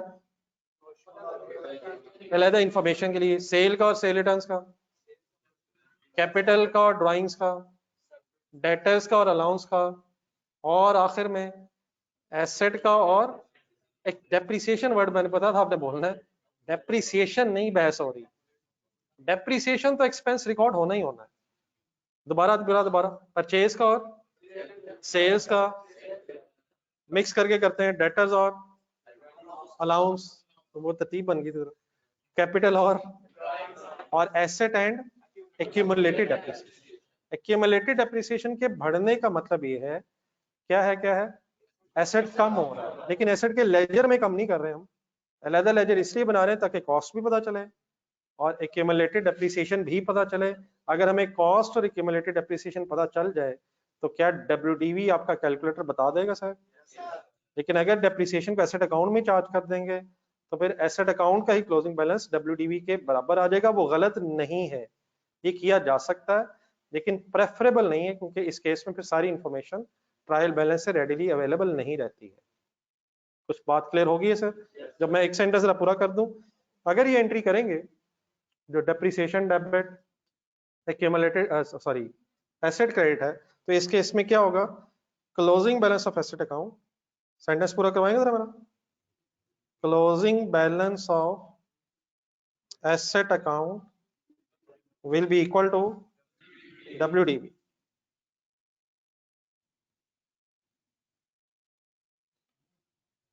आई होप कि मैं कुछ समझा सका हूं। तब आप पहले लेफ्ट साइड पे ही ये पेज पे जो सेंटर में मैंने लाइन लगाई, आप भी जरा लेफ्ट साइड पे कंप्लीट कर लें। उसी लेफ्ट साइड पे फिर मैंने नीचे लेजर बनाया, बाकी फिर राइट साइड पे हम एक कंपैरिजन फॉर्म में अगर आपके सामने आ जाएगा तो शायद बाद में रिवाइज करना जरा इजी हो जाएगा। जी ऑनलाइन स्टूडेंट्स, आप लोगों ने को साथ दिया मेरा? कोई मेरी बात में अब अगर कंफ्यूजन रह गई है तो मैं उसका भी वेट कर रहा हूँ, आप लोग लिख भी लें, और अगर कोई क्वेश्चन है तो वो भी पूछ लें।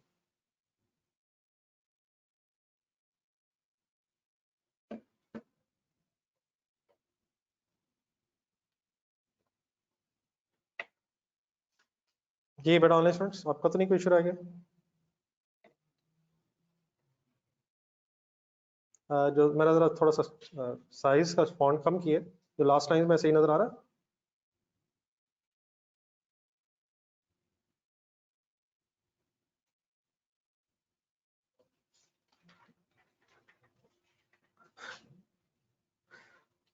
How to write while speaking with others, ये इस वक्त हमारा मिशन बना हुआ है।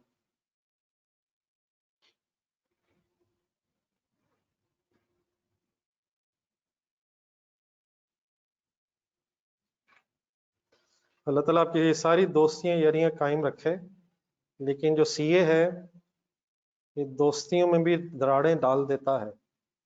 मेरी अगर बात सही क्लियर नहीं हुई है तो जरा PRC जहन में लाएं। बहुत से दोस्त यार और भी थे, आजकल नजर नहीं आ रहे। डॉक्टर बन गए ना वो। तो दोस्तियां कायम रखने का भी एक ही तरीका है कि सारे दोस्त पढ़ें। सोच लें जरा लिखते हुए। लेकिन अगर साथ वाला ना पढ़ा हो फिर क्या करें? तो उसके लिए दुआ करें और खुद पढ़ना ना छोड़ें। अपने आप को उसके साथ रखने के लिए कहीं कि मैंने इसके साथ ही रहना है, चाहे जहां भी रहे, उसको साथ रखना। खुद उसके साथ नहीं मिलना। उसको समझा लेंगे इंशाल्लाह।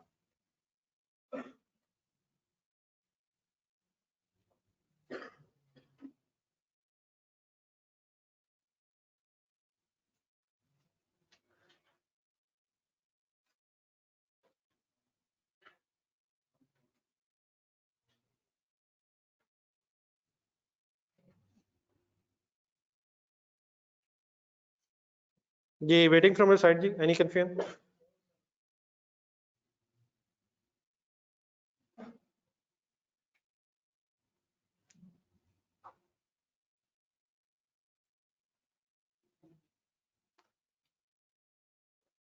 क्या ये मेरी डेप्रिसिएशन की एंट्री गलत है? क्या प्रॉब्लम है? नहीं, आई होप के गलत तो नहीं है, लेकिन मसला क्या है? इंफॉर्मेशन शायद छुप जाएगी। हाँ, इंफॉर्मेशन कंप्लीटली ट्रायल बैलेंस से नजर नहीं आएगी, इसलिए फिर कौन सी एंट्री करना है?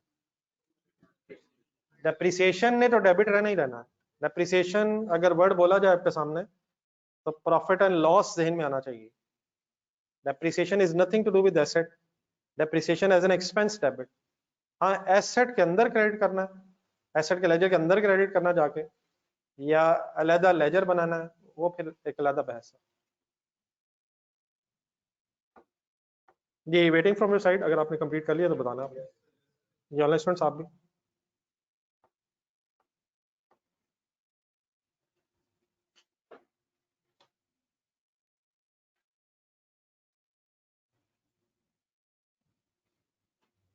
बाकी ये मैंने परचेज रिटर्न्स आई होप के लिखने की जरूरत नहीं है, ये तो मैंने जस्ट याद दहानी के लिए आपको कुछ चीजें बताई हैं।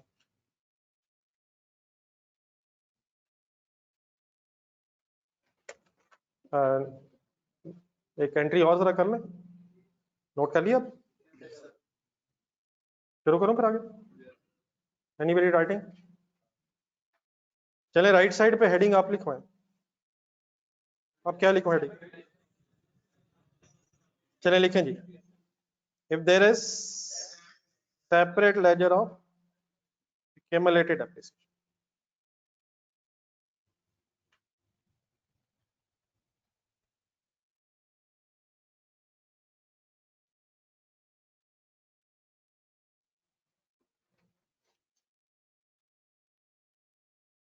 If there is separate ledger of accumulated depreciation, then what is the double entry of depreciation? Depreciation debit, accumulated depreciation credit.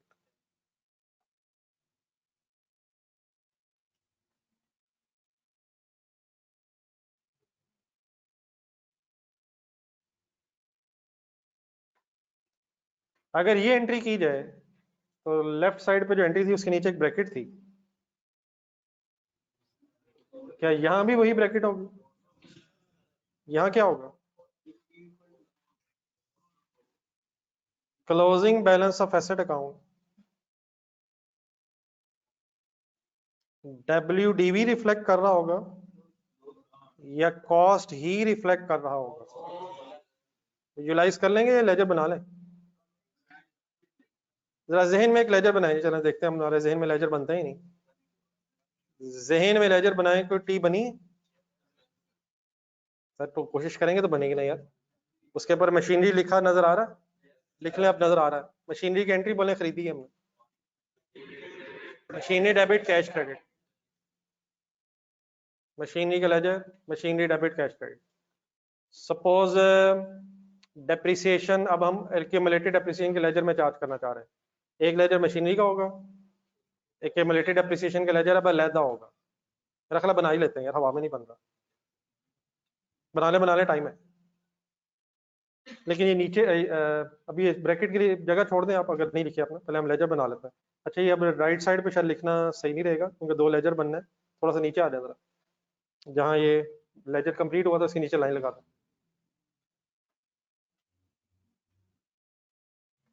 आ जाए, टाइम है अभी, बेफिक्र रहें। जब भी कभी एक्स्ट्रा टाइम होगा तो पहले आपसे पूछूंगा, सॉरी पूछूंगा या बताऊंगा, चलिए ये बाद में सोचेंगे, लेकिन बगैर बताए बगैर पूछे इंशाल्लाह कभी ऐसे नहीं होगा। लेकिन up to the class time तो पढ़ लेना यार। तो अभी टाइम है प्लीज, काफी देर से हम टाइम देख रहे हैं, अभी भी है।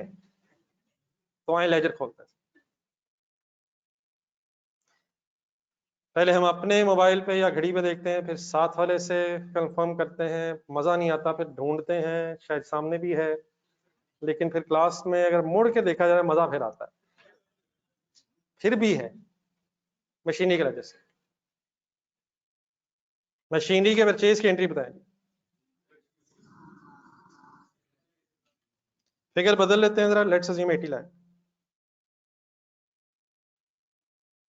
1 जनवरी 2022 सपोज। बना ले इजी है।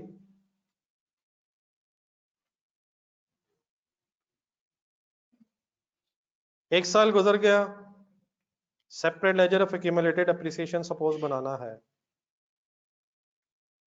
सपोज 4 लाख डेप्रिसिएशन कैलकुलेट हो गई, एंट्री बताएं।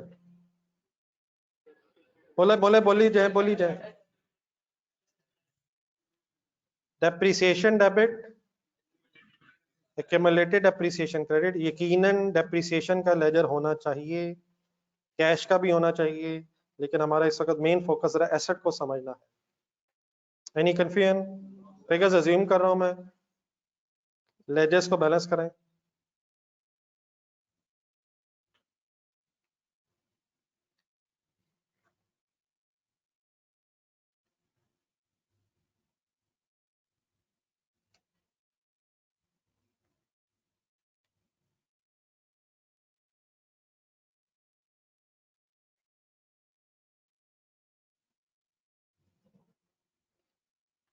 मशीनरी के लेजर में डेप्रिसिएशन क्योंकि नहीं आई, इसलिए 80 लाख का ECD बैलेंस बन गया।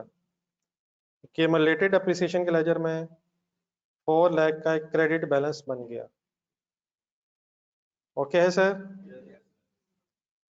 ट्रायल बैलेंस जरा ज़हन में लाएं, आना चाहिए प्लीज।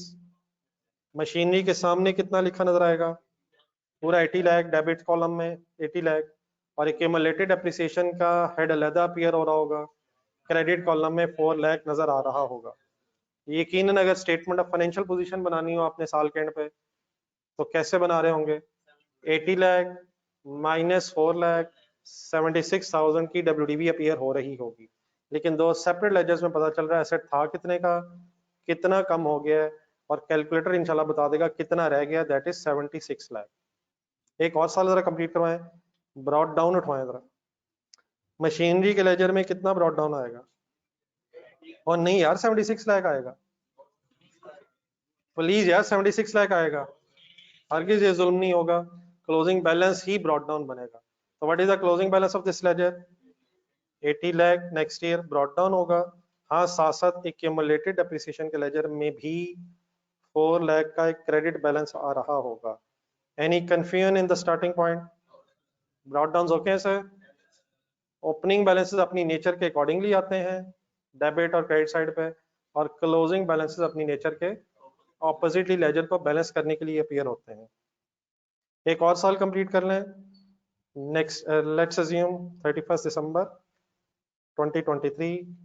इस साल की डेप्रिसिएशन थोड़ी सी डिफरेंट कर लें, लेट्स अज्यूम 3 लाख है, डिफरेंट कोई मेथड है। What is entry of 3 lakh? अच्छा बेटा एक सेकंड, एक डेप्रिसिएशन कैलकुलेट करना एक अलग बहस है।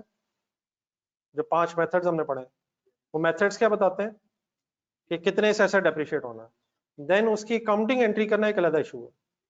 जो भी डेप्रिसिएशन की अमाउंट आएगी, या उसकी एंट्री हो सकती है डेप्रिसिएशन डेबिट एसेट क्रेडिट, और या हो सकती है डेप्रिसिएशन डेबिट एक्यूमुलेटेड डेप्रिसिएशन।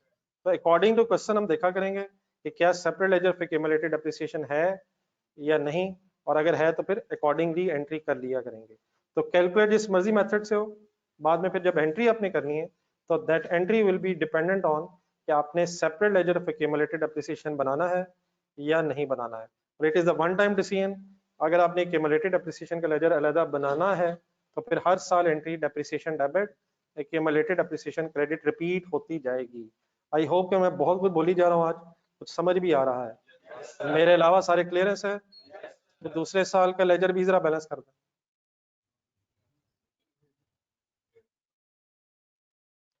क्या एसेट अकाउंट में सीडी बैलेंस अब कॉस्ट को ही रिफ्लेक्ट करता जाएगा? रीजन, क्योंकि हम जो एसेट में रिडक्शन है वो एसेट अकाउंट में चार्ज ही नहीं कर रहे, उसकी रिडक्शन हमने रिकॉर्ड करने के लिए एक अलहदा लेजर बनाया हुआ है। तो आफ्टर 2 इयर्स हमारा ये एसेट कितने से कम हो गया है, क्या बढ़ के? आफ्टर 2 इयर्स हमारा ये एसेट कितने से क्या बढ़ के कितने से कम हो गया?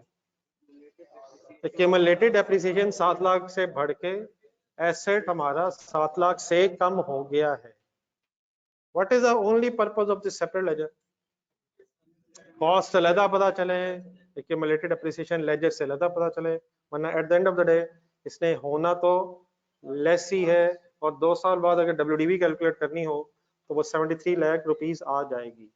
तो अगर हम एक्यूमुलेटेड डेप्रिसिएशन का लेजर अलहदा बना रहे हैं, बन गया लेजर, ऊपर आके जरा ब्रैकेट पूरी कर रहे, तो फिर asset account closing balance of asset account will be equal to cost ही रहेगा।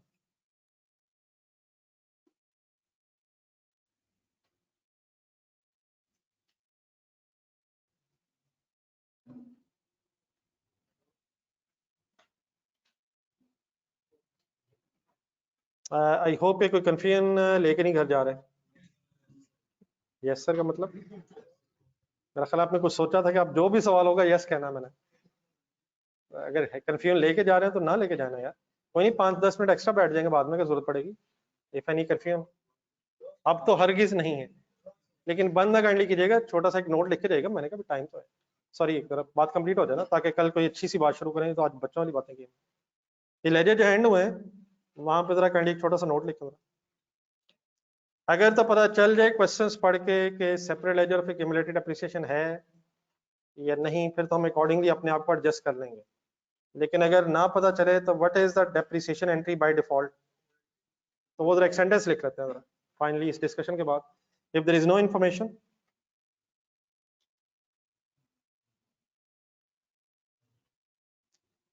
if there is no information, then always prepare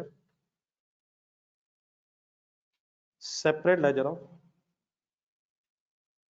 always prepare separate ledger of accumulated depreciation।